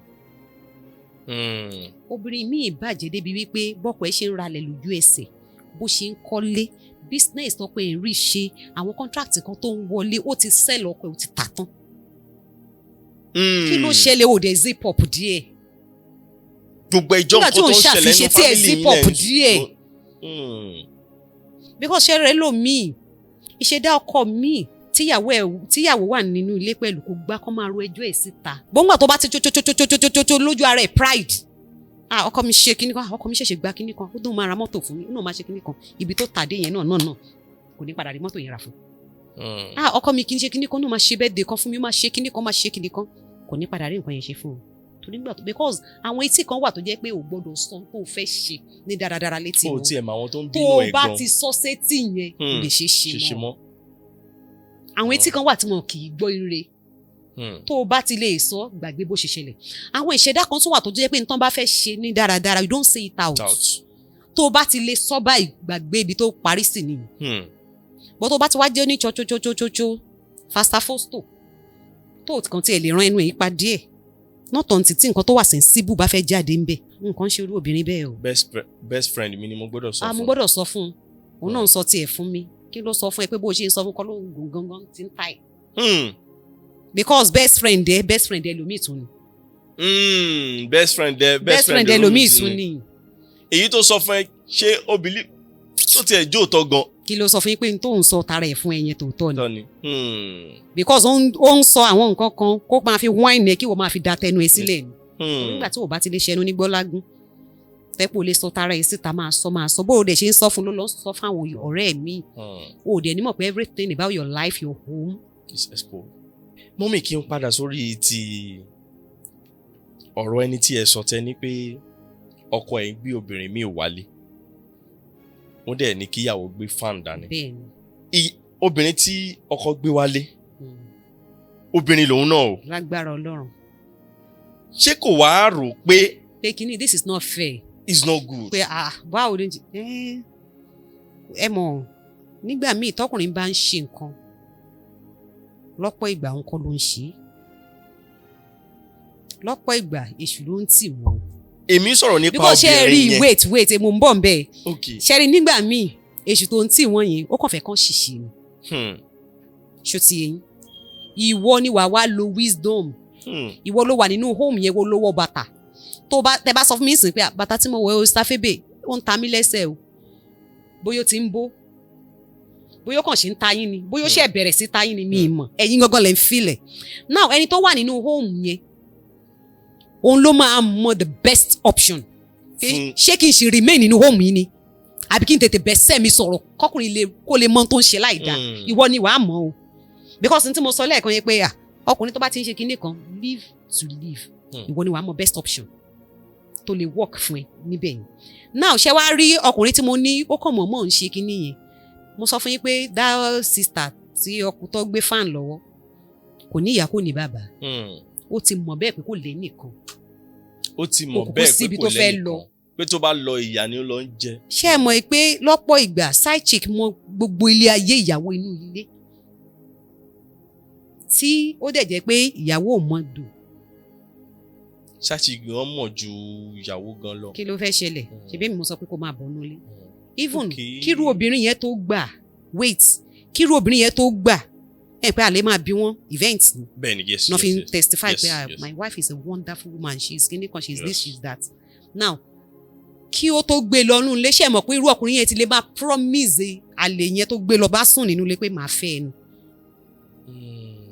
ṣe àpò lè ti máa ṣó ẹ pé kíni ó máa lọ ní kò lẹ́bí kò lára kò ṣe kíní kan mi ṣe kíní kan mo ti sọ pé mi ì fẹ́ mọ́ ní tí mo tó jẹ mí ló ti bí fún mi yẹn kíní kan are you sure I'm not a cheap woman no I'm not kíní kan I'm not worry a máa lọ sílé wa fine ó possible kó jẹ́ pé irú obìnrin yẹn gan padà dá lẹ́bi pé àwa ìnà ṣùgbọ́n ṣe wọn ò ní sọ yẹn mọ́ ṣùgbọ́n wọ́n kàn sọ àwọn ọ̀rọ̀ yẹn láti lè encourage àwọn obìnrin míì tó ń face àwọn oríṣiríṣi then just to appreciate that wonderful woman lọ́jọ́ birthday òun. Wow. Okay ẹ ká bọ́ sórí àwọn singles bẹ́ẹ̀ ni mà lórí one of our posts tí a post sórí social media we talk about forgiveness that people should forgive so when I check the comment section there are a lot of messages there that I will not forgive àwọn kan náà máa forgive I will not forgive and there are some of them coming to my DM let me say 99% of people that comment they are ladies. They are ladies. So most of them single mother. So when I now take my time to check, I'm seeing single mother of 2 at the age of 25, single mother of 1 at the age of 22, 26, like that. Mo wá wò pé ẹlòmíì sọ ìtàn ẹ̀ fún mi, ẹlòmíì lóhun wà nínú oyún báyìí. Ọkùnrin ṣe bákan fóun lóyún ó sá lọ ó ṣe léyìí ó sá lọ so ìgbà tí mo wá wò lọ tí mo wò bọ̀ mo rí bí ẹni pé ó dàbí ẹni pé àwọn obìnrin yìí náà wà lára problem ara wọn because ibi tí wọ́n ti ṣèkà fún ẹ ìwọ ló wù láti lọ síbẹ̀ ó ní nǹkan tó rí ń bẹ̀ tó fẹ́ lọ mú ó ní nǹkan tó rí ń bẹ̀ tó like tó fi ń ṣe lọ ẹni tí ó bẹ̀rẹ̀ sí ni máa mu gbóǹsìn tí kidney ẹ̀ padà bàjẹ́ ó ní nǹkan tó ń rí tó fi ń mu igbó yẹn títí bóyá ó ń dùn mọ́ títí tó fi kó bá a lára àbí ìwọ tí because nǹkan tó pọ̀ jù ń bẹ̀ kò ju pé ó bá mi sùn ó fún mi lóyún ó sá lọ ó bá mi sùn ó padà sá lọ ó ṣẹ́yún fún mi mo ṣẹ́yún fún mo ṣe padà fẹ́ mi mọ́ ọ̀tọ̀ lẹ́ni tó fẹ́ ó disfẹ́jì mi bọ̀bọ́ yẹn padà sá lọ nǹkan tó pọ̀ jù ń bẹ̀ nìyẹn I will never forgive you nǹkan tó ṣe nínú life mi ló ń lọ yẹn ó ṣe kinní ó ṣe gbásán ọ̀rẹ́ mi ló padà fẹ́ so most of it mo wá wò lọ when I take my time to do the research mo wá wò lọ mo wá rí i pé ọ̀pọ̀ ìgbà míì gan wà tó jẹ́ pé àwọn obìnrin yìí àwọn náà ń kọ́ sí problem yẹn ọkùnrin náà èèyàn ò lè mọ̀ọ́mọ̀ wà kó lóun fẹ́ máa ṣèkà torí ọkùnrin tí ó fún ẹ lóyún tó sá lọ tó ṣe lè tó ṣe gbá tó ṣàwò ìgbà míì wà tó jẹ́ pé ó ní nǹkan tí ìwọ gan wá látara. ṣẹ́rí ẹni tó jẹ́ pé ohun tóun yàn òun ni láti cheat ọmọlàkejì kó dẹ̀ rò pé ó máa lọ scot free ó kú ẹni tó dáa àtẹni tó cheat. ẹni tí ó yàn láti ṣe pé àwọn máa cheat obìnrin lọ ni kí ló fẹ́ ṣẹlẹ̀ ó kú ọlọ́run tó dáa àtẹni tó cheat. àtẹni tó cheat. bẹ́ẹ̀ni ṣé wàá rí ìtẹ́ wa kọ́kọ́ sọ wípé ṣé kò ń ṣe pé àwọn obìnrin gan àwọn ọmọge gan ló ń fà á a lot of people á ti rí red flag ọmọ ní ìkàsí ọkùnrin ó ń fẹ́ lòmíì ó rí mẹ́sẹ̀gì lórí fóònù ẹ̀ ó ń sọ fún yín ẹlòmíì tó ń fẹ́ òun dètè ọkùnrin ó mọ̀ pé ó ń dètè ẹ ó dẹ̀ tún dètè ẹlòmíì ó wá ń sọ fẹ́ lòmíì tó ń dètè yẹn pé má dá lóhùn ó ń tanra ẹ ni ó ń proof pé ọmọ bàbá olówó lòun ni màá dẹ̀ bàbá bẹ́ẹ̀ náà wẹ́ ó dẹ̀ karú mẹ́sẹ̀gì yẹn ó dẹ̀ sì tún remain pé sẹ́ẹ̀ wàá fẹ́ ni sẹ́ẹ̀ wò ní fi sílẹ̀ fún dá girl kejì. ṣe rí àárín yẹn mà ọ̀pọ̀ ìgbà mi wà tó jẹ́ pé tí ọkùnrin bá toast àwọn obìnrin yìí tí wọ́n bá ń sọ pé ok jẹ́ kí n máa fẹ́ jẹ́ ká máa fẹ́ra wa àwọn obìnrin yẹn ò kì í mọ̀ pé wọ́n fẹ́ lòmíì so now tó bá ti wá wọnú relationship tó wá rí i pé ó ti ń fẹ́ lòmíì ó ti wà nínú ọkàn obìnrin yẹn pé ọkùnrin yìí ti ṣẹ̀ mí tó bá tẹ̀ wá filẹ̀ gan á lóun ò lè dáríjì ọkùnrin yẹn. ẹ mọ̀ tó ṣẹlẹ̀ ní tìyẹn irú obìnrin yẹn bẹ́ẹ̀ ò tí ì mọ̀ tó ń ṣe. ó ń fẹ́ lòmíì ó ti rí pé red flag ní ẹ rọra fi sílẹ̀ ìjẹ̀bú máa ń sọ pé yìí nù. fífi ilẹ̀ tó filẹ̀ yẹn má kà á sí bí ẹni kó ṣẹ̀. fi sílẹ̀ má kà bí ẹni kó ṣẹ̀ ọlọ́run yọ wàhálà àti ìṣòro ayé ẹ kúrò ní. ó tí ì bímọ fún un ṣé ẹ pé ní téèyàn bá ti bímọ fún tó wá padà rí i pé ó parọ́ fún mi àṣọ ti níyàwó kan tó ti bímọ kan. ṣé ẹ pé ó tún ti bímọ fún nìyẹn ìyẹn ó ti wọ́ gà ó ti enter already. but ẹ kàn tí ń jọ ń kùn síra yín létí kò ń ṣe pé o ti mú lọ sílé mọ́mí ẹ̀ ò mọ̀ dádì ẹ̀ ò mọ̀ ìfàtọ̀ tán tẹ̀ ti mọ̀ gan. kí ló ṣẹlẹ̀ broken relationship ni no be broken home now. Let him be village. What of ìgbà tó ń date ẹ má bínú o torí nǹkan tó ń ṣẹlẹ̀ gangan ni o mo dẹ̀ fẹ́ káwọn tó wà ní situation yìí kó lè mọ̀ kí wọ́n lè mọ̀ because ọ̀pọ̀ ló ń ṣépè gidigidi gan tó dẹ̀ jẹ́ pé mi ò mọ̀ pé ẹni tó ń ṣépè fún kò rí ti ẹ̀rù. ẹni tó ń ṣépè fún gan ó lè ti máa ráàánú gbà. ẹni tó ń ṣépè fún gan lè máa ráàánú gbà. because ọlọ́run lọ́lọ́run kì í ṣe èèyàn gbà. because o lè máa rí nídìí pé èmi ló fìyà jẹ ló ṣẹ́yún fún mi lẹ́ẹ̀mẹ́ta ló padà lọ fẹ́ Bísí ìwọ Ọlọ́run tó lómi ara mi tó lẹ́jẹ̀ mi torí pé ìsìn mo go through lẹ́ẹ̀kínní lẹ́ẹ̀kejì lẹ́ẹ̀kẹta kò gbọ́dọ̀ rọ́mọ bí ó ti ń ṣàbíamọ́ níbi tó wà ìyàwó mi ti ń ṣàbíamọ́ fún wọ́n dẹ̀ live life tó make sense because Ọlọ́run lọ́lọ́run torí Ọlọ́run ti fi red flag hàn ní gbogbo ìgbà yín ó ti rí pé ní yìí no be only you ló ń date bó ṣe ń fẹ́lẹ̀ ló ń fẹ́lẹ̀ ọkùnrin mi ò mọ nǹkan fi sábẹ́ ahọ́n ọkùnrin mi ò mọ nǹkan hide much but obìnrin bí ìgbà tó yẹ pé ìfẹ́ dìdìrín yẹn máa ń blind ojú wọn ọkùnrin mi á ṣe níṣe tí wọ́n gan á fi ká nígbà míì tí wọ́n gan á ti mọ̀ pé ọ̀gbẹ́ni yìí mi rò kó máa rí tèmi rò but that stupid love that crazy love mi lè fi sílẹ̀ kan táwọn ọ̀rẹ́ mi ti mọ̀ mọ́ mi ṣé máa sọ pé mi ì ṣe mọ́ máa máa fẹ́ lọ bẹ́ẹ̀ náà ni ó máa change and ó lè ever change ọkùnrin ṣé ó ń gbá lórí ẹ̀ báwo àṣẹ sọ pé ó fẹ́ change ọkùnrin láyé má jẹ́ ń gbọ́ mọ́ tábàárà àwọn tó ń wò mí lé lọ́wọ́ ẹ má ever rò ó ẹ má ever sọ pé a máa change ẹ̀ bóyá tí n bá ti ń fẹ́ ó máa change you be God. Èèyàn wà lókè ó ń sọ fún wa pé má mu ọtí kì í ṣe pé torí pé ó fẹ́ jẹ́ ọtí gbà lọ́wọ́ ó fẹ́ bá wa mú bẹ́ẹ̀. àbí. ọkùnrin yẹn dẹ̀ ṣì ń mu ọtí lọ. ó ń fa ṣíṣà so kò rẹ́dí láti gbọ́ ohun tẹ́ni yẹn ń sọ fún pé má fa ṣíṣà má mu gbó má ṣe kíní kan ìwọ wá ń sọ pé ó ń double date ó ń double flirt mà wá change ẹ̀ you dey whine. o ò lè change ọkùnrin o kò sí ìfẹ́ kò sí irú stupid love tó lè ní pẹ̀lú ẹ ọkùnrin ò lè ever change àfi tó bá wù tó fẹ́ change tọ́lọ́run bá dé lọ́la tó fẹ́ change ẹ̀ lókù cut me anywhere tọkùnrin bá jókòó tó ṣe tó fẹ́ change ẹ̀rọ ọkùnrin tó bá decide pé mi ìfagbó mọ́ pẹ̀lú ìrànlọ́wọ́ Ọlọ́run kò dé ní ìfà mọ́ tọkùnrin bá decide pé sẹ́lẹ̀ ni yìí òun ṣẹ̀sìn òun bọ́ sínú gọ́tà òun yí kiri inú gọ́tà torí pé òun mọtí kí ló bóun débẹ̀ gan ọkùnrin yẹn á sun ẹkún pé mi ì ṣe kíní ìmọ́lẹ̀ ní ìlágbára Ọlọ́run á dẹ̀ decide that decision Ọlọ́run á dẹ̀ back ẹ̀ up á help ẹ̀ ṣòye yín torí pé ó decide ọkùnrin ò decide nínú ara ẹ̀ pé sẹ́ẹ̀ mo ṣì máa jẹ gbóró lọ ni o ọmọ pọ̀ níta náà ta ló fẹ́ fẹ́ wọn bá ṣe ń fẹ́ Bólú màmá fẹ́ Bísọ́lá o bá ṣe ń fẹ́ Àyìnkẹ́ màmá fẹ́ Miriam so wàá máa sọ pé o fẹ́ change ọkùnrin ò lè change o tó bá lóun fẹ́ èmi ni máa padà fẹ́ mo dẹ̀ máa change ẹ̀ kò ní fẹ́ lómi mọ́ bó ṣe ń double flirt yẹn nígbà tó single tẹ̀ ṣìjọ wà níta now ìwọ ló ti lọ ń bá nílé ló ti lọ ń sùn lẹ ti lọ ń live couple life láì tí wá sílé yín o ti ń lọ sọ́dọ̀ ẹ̀ ní boyfriend and girlfriend o ti jẹṣẹ́ tó jẹ́ pé kò sí nǹkan kan tó tuntun nínú ayé ẹ̀ mọ́ o wá sọ pé dọ̀ǹpẹ̀ ọ̀nà ọ̀dà tí ò ní dọ̀ǹpẹ̀. ìwọ obìnrin at young age 20+ ó bá ọkùnrin pàdé tó ń toast yẹ tó ní káwọn jọ máa date ẹjọ́ ń date in between a year gbogbo sex style lẹ ti fúnra yín. gbogbo ẹ̀ ló ti ṣe lára ẹ̀ láì tí kódà kò mọ ẹ̀gbọ́n ẹ̀ kò mọ ẹnìkan kan mọ ẹ anybody.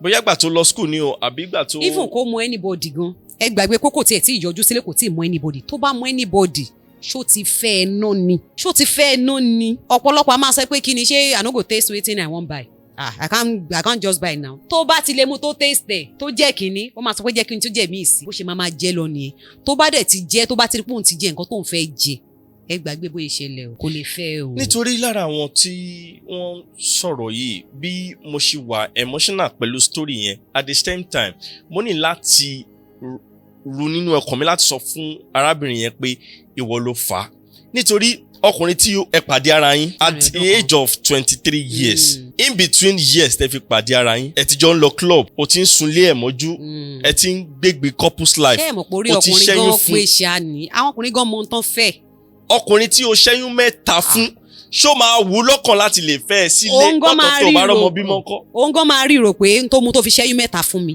mélòó mo mọ̀ tó ti ṣe fẹ́ lómi. èèyàn owó mo mọ̀ pé bó ṣe ń ṣẹ́yún fún mi ṣé mi nìkan gan ni mo ní oyún tó ń ṣẹ́yẹ gan. because ọkùnrin mi á ronú síwájú á rò sí right á rò sí left á rò sí back but obìnrin mi that stupid love á kàn máa ṣe wọ́n bí. Mommy, do you know most of them they said for the first time owó ọkùnrin lọ sílé ẹ wá jọ ní nǹkan papọ̀ is nothing. so tó bá wá yá àwọn girls yìí náà ló máa padà jáde síta pé wọ́n fòun lẹ̀ ó ti ṣẹ̀mí ó ṣẹlẹ́dàá mi. ó lọ fún first date àbí first meet àbí kí lẹ́ ń pè fúnra ẹ̀ náà ló gbé rẹ̀ cheap ni. ok ọkùnrin wa rẹ́ni tó jẹ́ pé ó meet lẹ́nìí oṣù kan oṣù méjì oṣù mẹ́ta oṣù mẹ́rin oṣù márùn ó sì ń jẹ́ kó yé ni pé no I know what I want this is what I want if you can't stand it if you can't wait day your day a máa rí rò pé ó dà pé lè fẹ́ mọ ohun tó ń ṣe o ó dẹ̀ ti jẹ tẹ́lẹ̀ ó ti gbogbo style kò fẹ́ tó style tọkùnrin mi ò mọ obìnrin yìí lásán fún pé Ọlọ́run yà mo fẹ́ gbé débẹ̀ ni obìnrin tán tí ìfẹ́ wọlé kó máa sọ pé òun fẹ́ gbọ́kùnrin kan débẹ̀. àwọn ọmọ yìí gan ló ní ẹ̀bì jù. so ńgbà tó bá ti wá ṣe bẹ́ẹ̀ yẹn ọkùnrin yẹn á rí níri pé eléyìí cheap eléyìí ò mi ì lè gbé eléyìí sínú ilé. ṣé àwọn pé mo ti rẹ́ni tó ń ra ọtí lọ sílé fún boyfriend yẹ pé torí káwọn lè ṣe dáadáa ìyẹn ní date and date. one date ó dẹ̀ ń rọtí tó máa mú wọn go gaga. ó ń ra àgbo bó ṣe kóbìnrin kí girlfriend máa ra àgbo tí ọkùnrin fi máa ṣe dáadáa tí boyfriend fi máa ṣe dáadáa fún. ó ń sọ tó jẹ́ fọkùnrin yẹn ni tó bá jẹ́ pé ọkùnrin yẹn ń ṣe irú èèyàn bíi titi ẹ̀ ṣe pé bóun ṣe rò pé òun wà exposed ọkùnrin yẹn lè máa wò ó wà exposed bọ̀ kórí ẹ̀ gbé pé I know what I want mo mọ tí mo fẹ́ mi kàn fẹ́ nǹkan rádaràda ọ̀rọ̀ tí wà lè fún fine ó lè gbọ́ tí yẹn mú lọ́wọ́ ẹ̀ ṣùgbọ́n ọkùnrin yẹn mọ tó fẹ́ ó mọ tó fẹ́ kówó lé ó mọ tó fẹ́ rà ó mọ tó fẹ́ gbé sínú ilé a máa yín mú sí ni a dẹ̀ ṣe tó fẹ́ ṣe á ti dànù ó sì dànù wà máa gbọ́ ẹ ló Bíọ́dún ọ̀rẹ́ báwo ni àfà ń gbọ́ gẹ́ ọ̀yẹn kí ló ṣẹlẹ̀ ń gbọ́ ó pè mí sún ní inú sọ pé kinní kan ìwọ ọmọ yẹn ń ṣọmọ mo ti sílẹ̀ ò ń ṣọmọ jàre kí ló dé a máa sọ̀rọ̀ pàtó bá ríra wọn ló ṣe máa download everything fún ọmọ yẹn olóṣù confam mi ì lè gbé yẹn sílé tí n bá travel ní anytime mú sí nǹkan omi pẹ̀lú oríṣiríṣi yẹn ló máa jẹ iṣẹ́ lọ in my absence so ọkùnrin ò ní trust.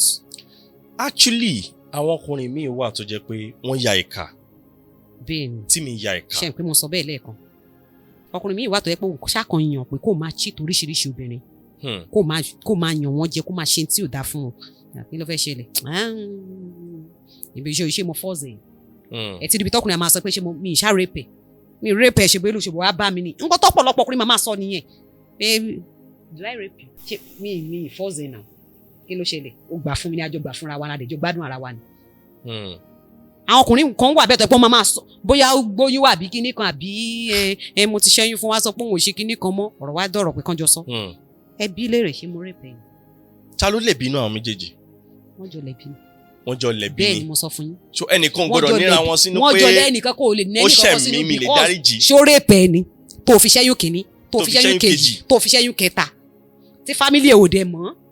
chai ó lè sọ pé òun ò ṣe mọ́ kò ṣe mọ́ náà ni wọ́n jọ lẹ́bi ni. ok wọ́n jẹ lẹ́bi ni. wọ́n jọ lẹ́bi yẹn ni because ọkùnrin náà kò ṣáà ṣe pé tí ò bá fẹ́ ṣe kò ní ṣe àwọn ọkùnrin kan wà discipline tó yẹ pé they can just àwọn ọkùnrin kan wà tó yẹ pé wọ́n mọ tán fẹ́ wọn kàn bá lóríṣiríṣi pé ṣe fẹ́ gbọ́ àwọn ọkùnrin kan wà tó yẹ pé kóbìnrin ṣí sílẹ̀ báyìí wọn á sọ pé jọ bá tiẹ̀ lọ torí wọ́n mọ orun tó jẹ́ pé tó mú ẹ tó fi chip báyìí o sílẹ̀ tó mú ẹ tó fi gbọ̀pọ̀ báyìí ogo kan wà nù ayé ẹ̀ because obìnrin bá fi lè chip tó fi ń gbé rẹ̀ fọkùnrin tó ń seduce ọkùnrin tó ń ṣe kinní ẹ mọ̀ pé ogun kan wà nínú ayé ẹ̀ kò lè jẹ́ nìkan tó normal tó mọ tó ń ṣe táyé ẹ̀ dẹ́ nítumọ̀ tó mọ tó fẹ́ fa ayé ẹ̀ ṣe kó gbé rẹ̀ chip fọkùnrin. obìnrin tó rí ẹ pé tó mọ tó fẹ́ fa ayé ẹ̀ ṣe tó dẹ̀ mọ ntọ́ làwọn máa sọ tó mọ tó fẹ́ kọ́ tó mọ nǹkan tó ń fẹ́ kọ́ làwọn jẹ́ kò lè gbé rẹ̀ sílẹ̀ chip fọkùnrin láyé. lọ́kùnrin tí o ti fẹ́ sanwó orí ẹ tí o tiẹ̀ ti rẹ́dì tí o ti ṣe anything. but wọ́n ń sọ pé stupid love yẹn kàn máa ń ṣe wọ́n gíṣgíṣ. ẹ mọ èmi tún máa ń sọ pé táwọn ò bá fún ní. táwọn ò bá fún ní kinní ẹ̀ bóyá máa sọ pé òun fẹ́ lọ máa torí ẹ̀ lọ fẹ́ lò mí. pé wọn ò ní fẹ́ àwọn mọ́. pé wọn ò ní fẹ́ àwọn mọ́ irọ́ ló pa. ṣé lóòótọ́ ni. irọ́ ló pa. èmi ti bí ọ̀pọ̀ obìnrin bẹ́ẹ̀ pé then kí ló dé tí wọn náà fún ní. ìfẹ́ lò mí tí mi ìbá ṣe òun lè máa double date pé alice ara òun kún ṣé òun ò ní ṣe kinní kan ni. so ìyẹn ò kì í ṣe excuse fóbìnrin láti sọ pé kò ní fẹ́ àwọn. ìyẹn ò ń ṣe excuse láti gbéra mi sílẹ̀ cheap fún ọkùnrin tó o bá mọ tó ń ṣe. ok tí n bá ti torí pé wọ́n give excuse pé kó má bàa fẹ́ lò mí kóbìnrin mi má bàa sọ pé kinní kan táwọn bá dẹ̀ fún kinní kan kó má bàa fi mí lẹ̀ pé torí pé mi ìgbóhùn láàyè kó ń bá mi ní fọ́ọ̀nù ló wá torí ẹgbẹrẹ lẹ fún ìgbà tó wá gbẹrẹ sílẹ̀ fún tó padà sọ pé òun ò ṣe mọ́ ọ̀sìn òkè kò fẹ́ lọ pokùnso wá jókòó síbi nǹkan òun ṣe pé nígbà míì tọ́lọ́run bá wà láàrin irú ìdájọ́ bẹ́ẹ̀ yẹn Jésù ń gbọ́ á má kẹ̀ fọkùnrin yẹn ni pé dègò orí ọ̀fẹ́ tó fún ẹ máa lọ. chai.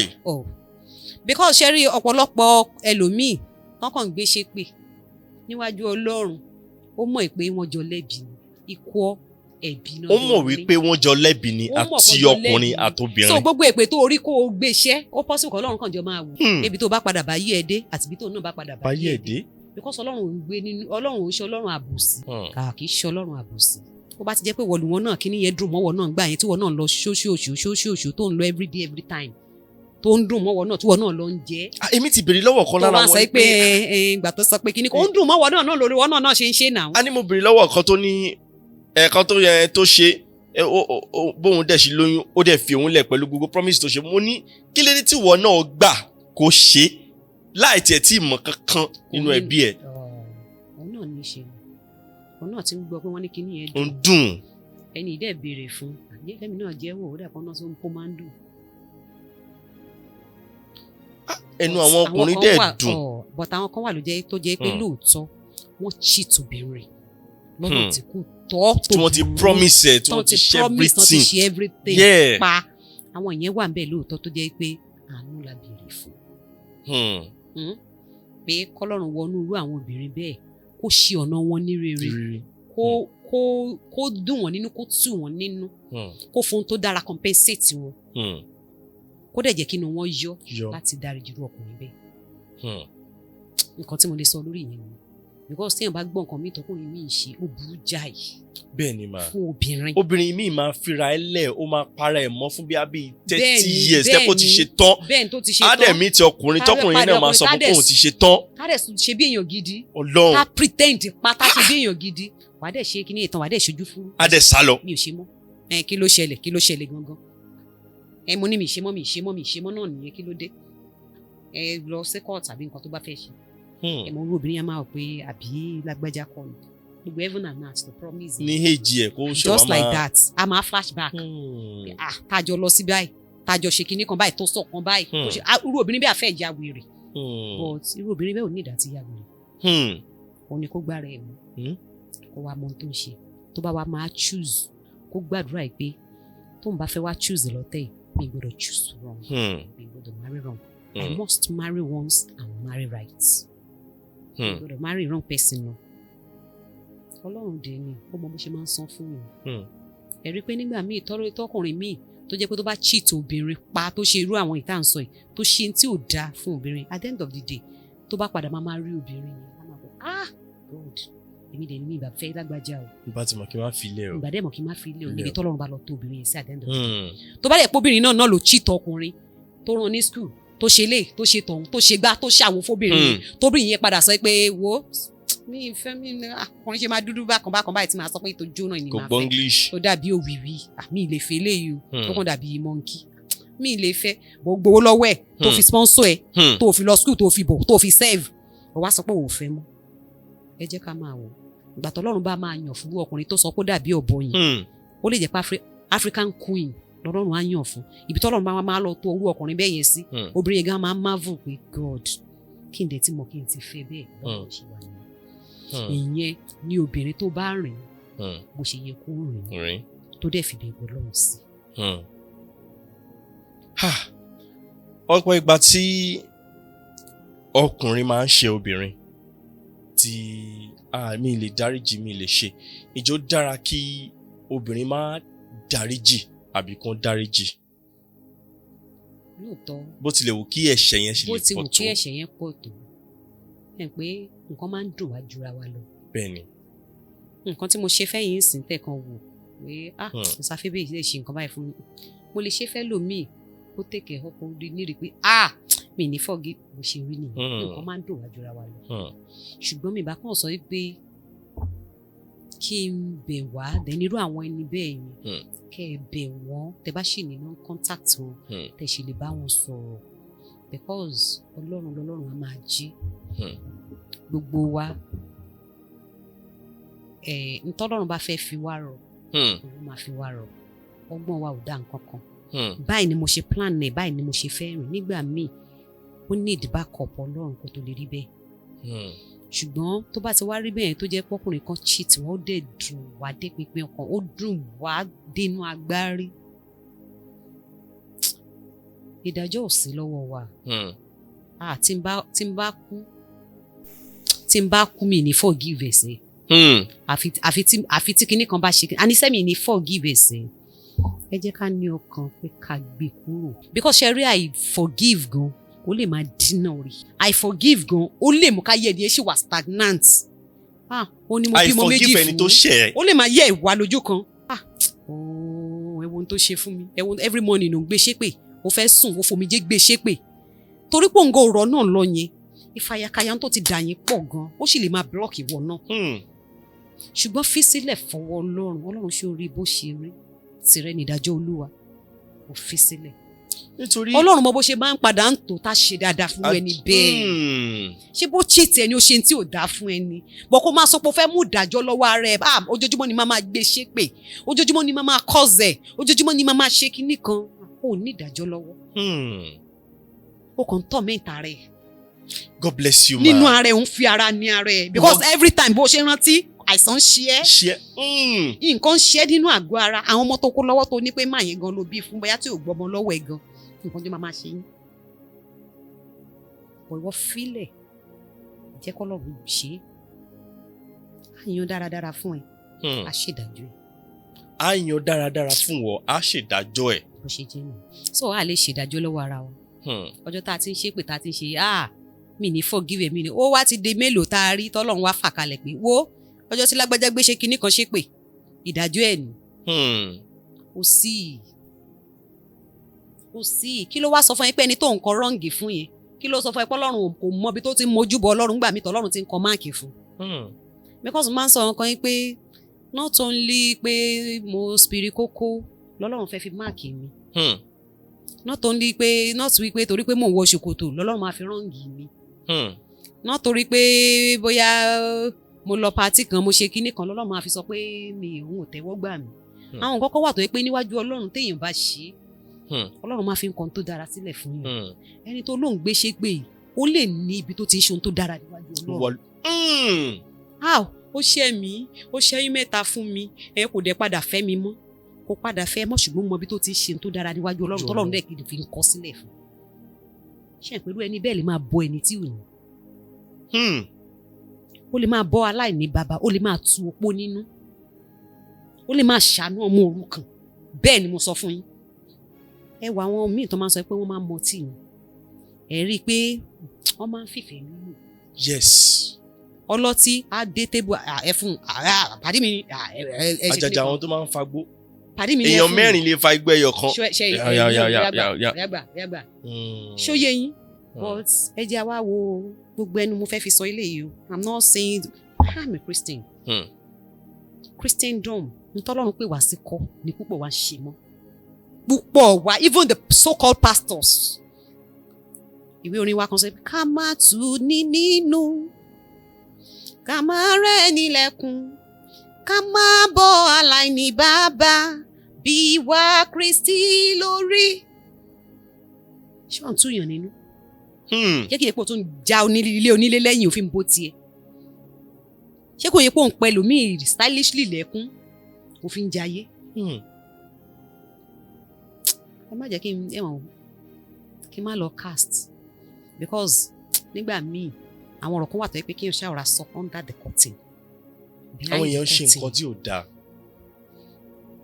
ọjọ́ kan mo béèrè questions kan lọ́jọ́ kan mo ní assuming pé mò ń bọ̀ ní church neighbor mi kan wá yọjú sí mi ní second flat pé àṣìṣe ìjọ ọmọ yìí gbóná bébì tó ní lọ́wọ́ ẹjọ́ kò dé sùwọ̀n nǹkan lọ́wọ́ òun fẹ́ rògùn fún èmi náà dẹ̀ ní táìtì ló wà lọ́wọ́ bí mo dẹ̀ ń bọ̀ ní church mo fẹ́ wá san táìtì ǹjẹ́ tí n bá yọ nínú owó yẹn tí mo fún ọmọbìnrin yẹn pé take go buy drug for the baby and take care of the baby ǹjẹ́ ẹ bá rí àwọn ìdáhùn tí mò ń receive rárá o èṣù sátánì lẹ́ni yẹn o sátánì fẹ́ dọ́gbọ́n rọ́ọ̀bù yín of that tight blessing ni kìnnìkan kìnnìkan kìnnìkan kìnnìkan. mo wá láti tún béèrè padà pé ẹjọ́ tí n bá wá délé tí mo mú offering yẹn lọ tí nǹkan kan ti ṣe ọmọ yẹn kí n tó délé ńkọ́ mi ò rẹ́ni tó fẹ́ dáhùn béèrè. not my church o ibìkan ni mo ti béèrè ìbéèrè yẹn o wọ́n kàn béèrè wọ́n sọ̀rọ̀ lórí tight and offering wọ́n kàn béèrè ìbéèrè yẹn lọ́jọ́ yẹn. àwọn nǹkan kan wà tó jẹ́ pé kò ṣèdìgbà tá a bá lọ kú sí church Ọlọ́run tó ṣàánú àwa náà tó o bá ti láàánú ò lè ráàánú gbà. tó o bá ti láàánú ò lè ráàánú gbà. kó o kú sí ṣọ́ọ̀ṣì tó wọ́gbọ́n ò bá ti ṣàánú àánú yẹn ò lè wà fún ẹ. ọ̀rẹ́ ni tẹ́bi ń pa ó pèrè ní pásítọ̀ ó kúrò nínú ilé ó drive out orí ní bọ́ ẹ̀ tí ò sí nǹkan kan tó fẹ́ jẹ́ ó lè drive out owó dẹ̀ wà lọ́wọ́ ẹ̀ lè pèpè take this ẹ lọ manage tó bá ṣe rà ẹ feed àwọn ọmọ ẹ̀ kó o tó dé ṣọ́ọ̀ṣì gan lọ́lọ́run àti gbàdúrà ẹ̀ ẹ wá dórí pẹpẹ ní bá ṣára bá kókó ní ibo Ọlọ́run ò gbọ́rú ẹ̀ so n tọ́lọ́run pè wá sí gan pọ̀ ju gbogbo ìyẹn lọ ẹ jẹ́ àwòrí social media ní ìsàwọn kan tán tiẹ̀ wá pera wọn ní pásítọ̀ tán pa nǹkan kan tán ìmáàmù tán àáfà tán ṣiṣẹ́ ṣe kankan àwọn gan-an wá ń wo àwọn tí ò sí nǹkan kan fún ló ń gbé ràn lọ́wọ́ ẹ wọ́n jẹ́ àwọn ọmọ kékeré kan tó cast lẹ́nu ọjọ́ mélòó tí bọ́bọ́ yẹn help tó ṣàgò bẹ́ẹ̀ni ẹ jẹ́ àwò bọ́mọ yẹn dẹ̀ ṣe ń ṣe kiri nìyẹn bó ṣe ń ṣe tó ń ràn wọ́n lọ́wọ́ káàkiri. mo rẹ́ nìkan tó drop comment ó ní this guy ìyẹn guy tó help èèyàn ó ní this guy is better than a lot of pastors. ṣọ́tán. wọ́n á ṣàdúrà fún pé ikú ò ní pa ẹ́ o mi ò dẹ̀ rí lọ́nà comment section pastor kankan ní kó máa ṣàdúrà fún pastor pé pastor you will not die. níbo ọ̀pọ̀lọpọ̀ churches tá à ń lọ rèé school tó church wa ní àwọn ọmọ wa ò tó bẹ́ẹ̀ alágbára àti náà ọmọ wa lọ sí school yẹn ẹ̀ tún máa gbà lọ́wọ́ àwọn tí ò sí nǹkan kan lọ́wọ́ wọn ẹlòmíì àwa church kò ní sí nǹkan kan lọ́wọ́ ẹ̀ tó fi wá sí church ẹ̀ dẹ̀ tún máa sọ pé offering and tithe and offering ẹ jọ kí là ń preach ṣé kàn lọ ṣàṣewó ṣé kàn lọ ṣe tọ́lọ́run òfin ṣé kàn lọ bá neighbor kàn lọ máa lára wọn sílẹ̀. ẹni tí ò bá dẹ̀ kì í dáwó dáadáa ṣọ́ọ̀ṣì wọn ò ní dààmú. àpárọ̀ o exist wọn lè kà sí. wọn ń folòṣì jẹ alága ní church. wọn ń fi olòṣì jẹ alága ní church. wọn ń recognize olòṣì ní church níbo. ìwọ tí wọn máa invite sí committee. ibi tó máa recognize ẹ sí ni pò ń gbálẹ̀ church. sister alágbájá ẹ pẹ̀lẹ́ ẹ kú ṣe olúwa ma God bless you ma we love you ma o ti gbálẹ̀ o ti nu cheers bọ̀yàn gidi táyé ẹ̀ lógun wọ́n máa dá wọn church. Ikùn wọn ni Ọlọ́run wọn ní Bíbélì sọ. Ikùn wọn báyìí lọ́rùn wọn. So kò ń ṣe pé ọ̀pọ̀lọpọ̀ ń preach ọ̀pọ̀lọpọ̀ ń ṣe. May God help us. You are not ready to ṣàánú o dẹ̀ ń béèrè àánú. Òun gúrè pẹpẹ òun fọ́n táì o ò dẹ̀ ṣàánú ọmọ nìkejì. Kó o fi gígùn ojú ọ̀run kò lè rọ̀. Ṣe ni n tó bá ṣe náà ni wọ́n náà rí. Give and it shall be given unto you. Bíbélì ni ẹnìkan wà tó ń fọ́n ká proverb ni. Síbẹ̀ ó ń pọ̀ sí ṣùgbọ́n ẹnìkan wà tó ń háwọ́ ju bí ó ti yẹ lọ kìkì sí àìní. Bó bá ti ń háwọ́ ju bó ṣe yẹ lọ tó ń sọ pé kò sí kò ní sí náà ni kí o di ọwọ́ báyìí. Báwo ni mi ṣe fẹ́ wọlé but open it. Ìmí àwọlé ẹ̀rí pé mo sọ lẹ́ẹ̀kan bó ṣe ń nà ló ṣe máa wọlé. Bẹ́ẹ̀ni. Bó bá ṣe bí kò bàkátà yẹn bá ṣe pọ̀ sí ló ṣe máa lọ́rùn ṣe máa gbọ́. Bọ̀ àwọn èèyàn mọ̀ tó ṣe ń pọ̀ sí I have one uncle tí máa sọ wípé tó bá máa sóúnjẹ àtẹ̀gò 2 congos of rice ni. Màá wá tún wúra mi pé èmi ò ní family of mélòó yìí táwa tún complain that 2 congos yẹn ní ọjọ́ táwa máa fi jẹ bẹ́ẹ̀ bó ṣe wáyé náà lọ́wọ́ mi ṣe ń bá wọn gbọ́. Ọmọ igbá ọmọ àwo ọmọ ilé ọmọ ọ̀tàn ọmọ tibí bó ṣe kó gbogbo wọn mára ni wọ́n dẹ̀ ń jẹun mẹ́ta wọ́n dẹ̀ ń gbé blessing yẹn dẹ̀ ń wá. Ẹ lọ wá wò tó o bá ṣe ń fọ́n síta sí ló ṣe máa bí bùkátà bá ṣe tó bó ṣe ń tọ́jú ọmọ tọ́jú ìyàwó tọ́jú ẹ̀gbọ́n tọ́jú màmá ẹ̀ tọ́jú bàbá ẹ̀ tọ́jú ohun gbogbo tó yí ẹ ká tó ò finú méjì ṣe pẹ̀lú wọn o tó ò finú méjì ṣe o tó ò dẹ̀ ṣe ní ṣe pé mo fi show off kán lè mọ̀ púpọ̀ ni kán lè mọ̀ pé wà ní kò sọgbọ́n ẹ̀ blessing yẹn máa wá wàá máa rí ìbùkún yẹn ó máa wá because àwọn tó ń bless yẹn ìṣẹ̀dá wọn ò ní bí ẹ ṣe pé ìṣẹ̀dá wọn gan máa lànà fún yẹn fúnra ọwọ́ tó fún mi yìí kò gbọdọ̀ ráhùn ọwọ́ tó fún mi lóúnjẹ yìí bí ò gbọdọ̀ pa so àwọn nǹkan yẹn ó máa ń ṣí ọ̀nà tó pọ̀ because o mọ ẹlòmíì tó máa họ́ta ọ̀rọ̀ kan pé Ọlọ́run ẹni dẹ̀ fún mi lóúnjẹ bí ò ní pa gbólóhùn yẹn lásán ó lè jẹ́ tẹ́bi òfin nípa ẹni yẹn mọ́ tó máa fi jáde láyé nìyẹn bọ́ ẹni yẹn tó ní ohun yẹn lẹ́nu láti sọ tó ò ṣe fún un kí ẹ mọ̀ pé ẹni yẹn ṣe rẹ̀ so it's better to give kí wọn náà lè receive ṣe jẹ́ mi. ẹ ṣe gan láti àárọ̀. Yes sir. Kó tó di pé a máa lọ ọ̀rọ̀ lórí àwọn obìnrin tí a sọ lẹ́ẹ̀kan ìyẹn fún àwọn singles àmọ̀ràn wo lẹ lè gbà especially àwọn obìnrin àwọn young girls of nowadays age of 20 plus becoming a single mother of 1, 2 ó ti ń pọ̀ jù. Ìmọ̀ràn tí máa fún wọn náà ni pé kó o tó sọ pé o fẹ́ ní bọ̀bọ̀ my boyfriend my guy ẹlòmíì àti máa sọ pé my man ọmọ 19 years ni my man. Adémi ìfẹ́ mi ayọ̀ mi ọlá mi. ní 19 years 20 years Adémi. ṣẹ́rí mo ti sọ rí pé ẹni ẹ ṣóhun ti ẹ̀ mature gan fún rẹ̀.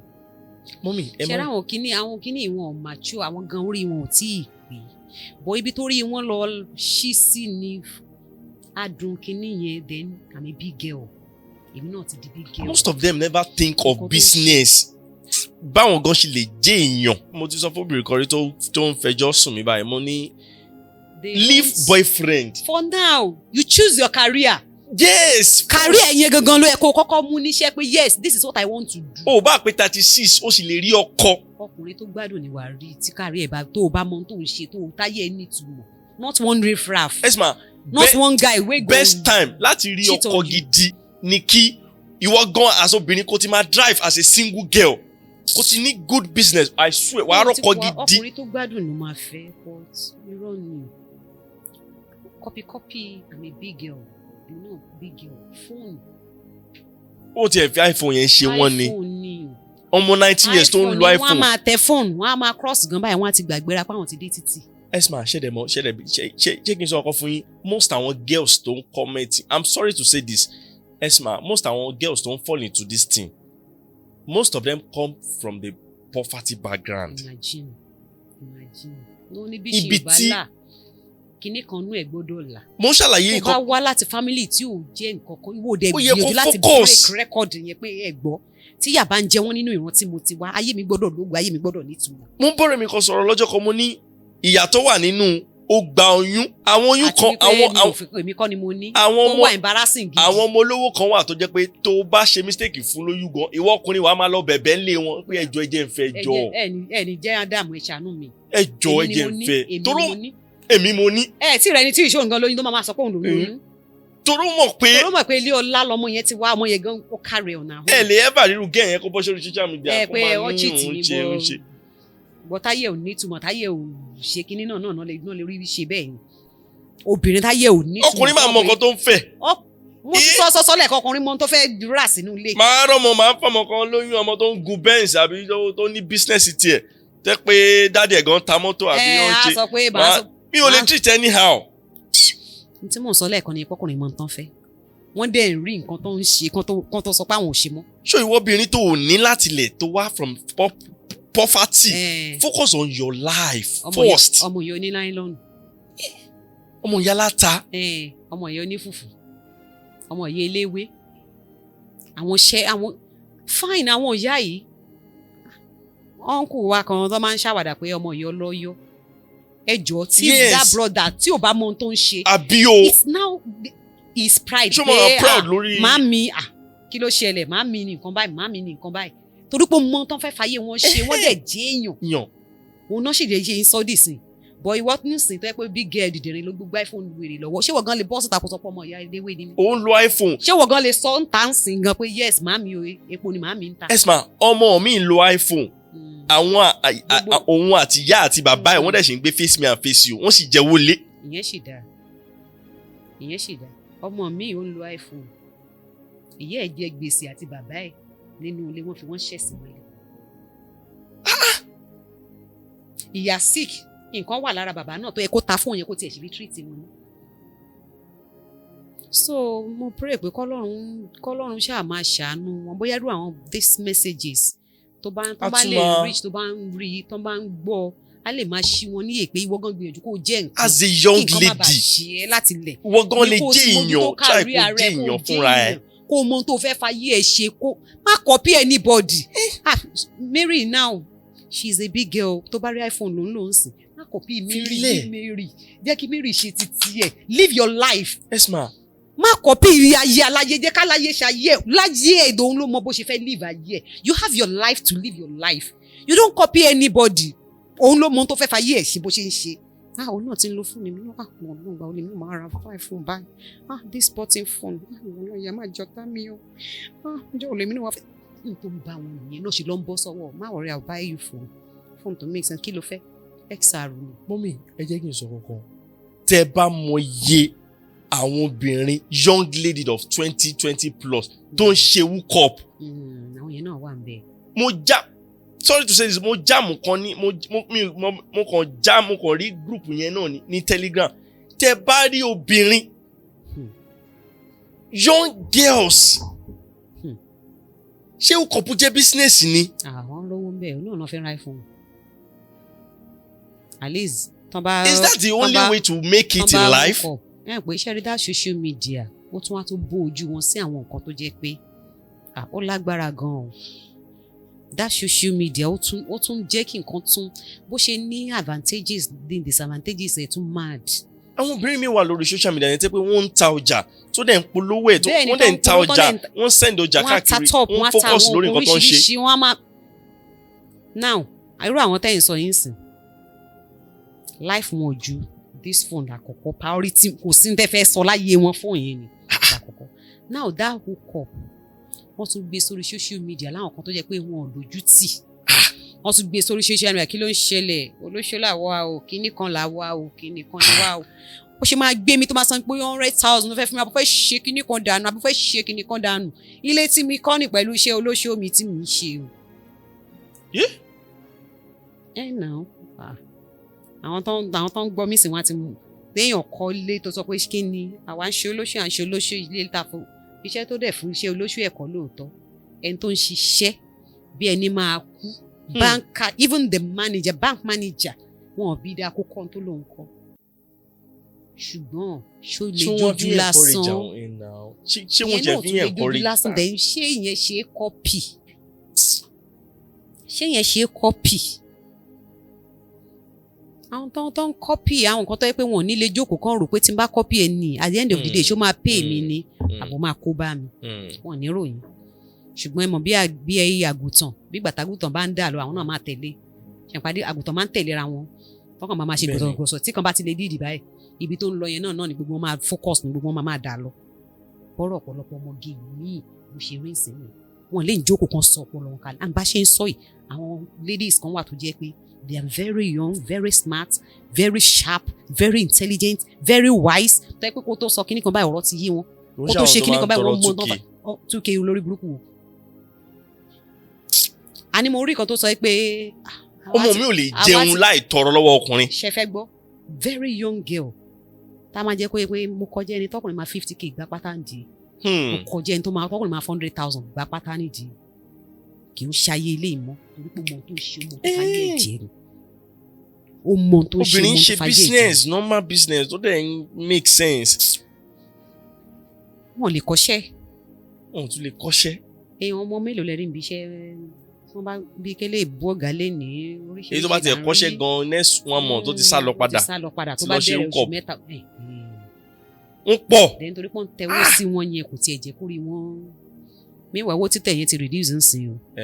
owó títẹ̀ àwọn tó ń tẹ̀wọ́ owó tẹ̀ no owó títẹ̀ ti reduce nsìn wọ́n tẹ̀wọ́ bí ti tẹ́lẹ̀ mọ́ àwọn náà mọ̀ pé wọ́n rówó receive bí ti tẹ́lẹ̀ mọ́ ṣùgbọ́n síbẹ̀ náà nsìn ó kọ̀pù ni ó kọ̀pù yẹn náà wà náà ni ó kọ̀pù tó tààmù ẹgbàá gbogbo ìṣẹ̀lẹ̀ òkè ṣé inú àwẹ̀ ń sìn both Christian and Muslim bó ti jẹ́ pé àmọ̀pá àwọn Muslim yẹn for now wọ́n fi ọkọ̀ dájọ́ wọ́n fi dájọ́ wọ́n ti dá sí wàhálà. tán bá dẹ̀ máa kó báyìí ẹ sọ pé èyí. iPhone náà wọ́n fẹ́ lọ fi rà àti báàgì àti wíìgì. ẹbọ aya ẹ ní ẹ déètì ẹnìkan fún 2 years 3 years ó fi yín lẹ̀ ṣọkùnrin gọ̀ ni ṣé kò mọ̀ nǹkan tó fẹ́ fẹ́ ni. okay ọ̀rẹ́ nìkan tó jẹ́ pé kò lẹ́nìkan àfọlọ́run òun ló ṣiṣẹ́ tó fi ṣàwójọ tó fi rent shop tó fi fọ́nìṣẹ́ tó fi ra irinṣẹ́ síbẹ̀ tó fi ń ṣiṣẹ́ yẹn ẹ understand ó sì mọ̀ pé léyìí ní foresight ó mọ tó fẹ́ fàyè ṣe ayé eléyìí máa nítumọ̀ síwọ́ tó jẹ́ pé bó ṣe rí lẹ́nu fóònù ìbéèrè babe ṣé ò ní ra top fún mi babe gbọ́dọ̀ celebrate birthday mi. tí mo sọ pé kò ṣe fún mi nǹkan irun tí mo sọ pé wà bá mi rà náà ọ̀rẹ́ mi ti rà mí mi ti rà babe and you know I love you babe. ìyẹn ti mọ̀ pé babe tó máa fi bá yí òun jẹ́ délé àṣìlẹ̀ but I make sure pé òun ti náwó díẹ̀ fún ajẹ́ tó fẹ́ jẹ lára ẹ̀ àwa dọ́ǹpẹ̀. àwa ló ṣèkà fóun. ọkùnrin míì a máa wò pé eléyìí ò gbọ́dọ̀ lọ fà lọ́wọ́ mi ló ṣe jẹ́ pé ìmí ti máa ń tètè bọ́ sí ẹ́lì tó bá bọ́ sí ẹ́lì tún dúpẹ́ lọ́wọ́ orí ẹ̀ agbélẹ̀ tún dúpẹ́ lọ́wọ́ orí ẹ̀ pé yẹn tètè bọ́ sí ẹ́lì kò ṣe pé lọ fà kò ṣe pé ó ti ń lọ ọdún 4 ọdún 5 ọdún 6 so obìnrin ni kó mọ tó ń ṣe ọkùnrin mọ tó fẹ́ rà tó dára obìnrin ni kó rí pé kó má gbéra òun sílẹ̀ lọ́pọ̀ má gbéra ẹ̀ sílẹ̀ lọ́pọ̀ face your career career ni kó mójútó ok ìwé ni mo fẹ́ kà ọmọ tó ń ṣe gbájúmọ́ fi gbogbo ọpọlọ ẹ̀ sí ok bí mo ṣe ń kàwé yìí mo tún fẹ́ múṣẹ́ mọ́ mo tún fẹ́ mú nǹkan kan mọ́ kí n tún lẹ́yìn skill kan o kí n tún máa ṣe yẹn náà one side o mú mọ́.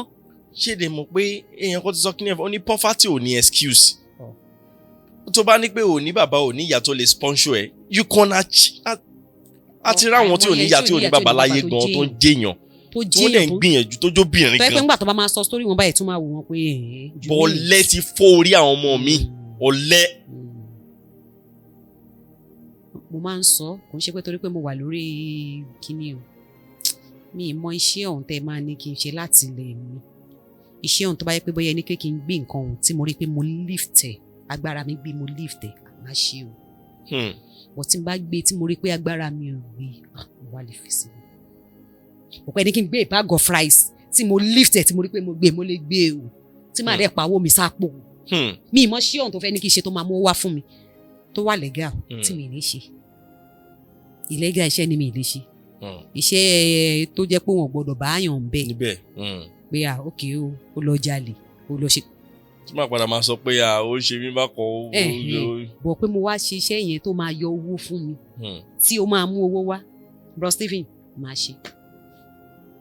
máa ṣe o but a lot of them wọn ready láti stress ara wọn ẹlòmíràn máa ṣe bí ẹni pé bí ìgbà tó wà fragile ṣé you get bí ìgbà tó pẹ́ yín ni wọ́n tán bá jábọ́ wọn á fọ́ kò yé mi ìwọ tó yẹ kó tètè járe kó tó yẹ and wọ́n máa ń sọ pé a stitch in time saves 9. Yes. a bá ti pẹ̀ kékeré la ti ń pẹ̀ kan rò kó tó bá dàgbà tán ẹbọ ló máa gbà lọ́wọ́ èèyàn tó bá sì tètè múra sí kinní yẹn nífò tí ọgbọ́n bá ti ń járe tó bá ti ń hustle tó bá ara igan ti máa jí ara sí ẹ náà máa jí bó ṣe ń gbìyànjú sí yẹn ìgbìyànjú yẹn máa jẹ́ kí strength yẹn máa wá fún ẹ but tó bá ti ń relent tó ń ṣe I don't have that energy to do that kind of work o I can't stress myself well mi lágbára rú wàhálà bẹ́ẹ̀ yẹn Esma lára àwọn tó ń kọ́mẹ̀ntì mo ti rí kan tó DM mi rí tó ní mo ṣáà rí pé ó ń béèrè owó ṣe mo wá rí pé wọ́n á níṣẹ́ wo ló ń ṣe ó lóun ò ṣiṣẹ́ kankan. ṣe ti rìn ṣe fẹ́ gbọ́ àwọn ọkùnrin sẹ́yìn wọ́n mọ ohun tán fẹ́ ẹ rí pé mò ń tẹnu mọ́ ọkùnrin mọ ohun tó ń rà ọkùnrin mọ ohun tó fẹ́ gbé sí i. mo wá ní mo níṣẹ́ tọkùnrin bá pe obìnrin lẹ́nì tó bá toast obìnrin lẹ́nì ọkùnrin míì má dìde bíi pé tó o bá béèrè owó láàrin oṣù kan tó ṣẹ̀ṣẹ̀ mú ẹ̀yìn blocking àgbà ìdàrúgbà ìdè máa lọ́jọ́ wo sọ́jọ́ wo ló ti fẹ́ máa bí ìlú bó ṣe jẹ́ nù bó tó bá ti gbájúmọ́ṣẹ́ tí wọ́n gan dé òkè òyò asobìnrin o fẹ́ wọṣọ raṣọ tó ń wò ní ọba ò lè wò o fẹ́ ra phone you buy it fúnra ẹ lo phone ọwọ́ ẹ fúnra ẹ wọ́n lo ní nóbi ọkùnrin buy it 90% obìnrin tó ń lo iPhone ọkùnrin ló rà fún wọn why. mélòó nú obìnrin ló lè sọ pé na my work o owó mi mo fi ra phone 700,000 1 million iPhone. wọ́n lè ọlọ́run á wọnú wa gbàdúrà kọ́ lọ́run máa yí wọn lọ́kàn padà gbogbo irú àwọn programs báyìí tó bá ń lè ń gbọ́ kọ́lọ́run jẹ́ kó máa mú lò kó dẹ̀ máa wúlò fún wọn kó máa ṣe wọ́n láǹfààní kọ́kọ́ máa gbọ́ lágbọ́ náà kó máa gbọ́ lásán kọ́lọ́run máa fi yí wọn padà because kó máa fi yí wọn padà yẹn olú máa fi pay wọn. bẹ́ẹ̀ni.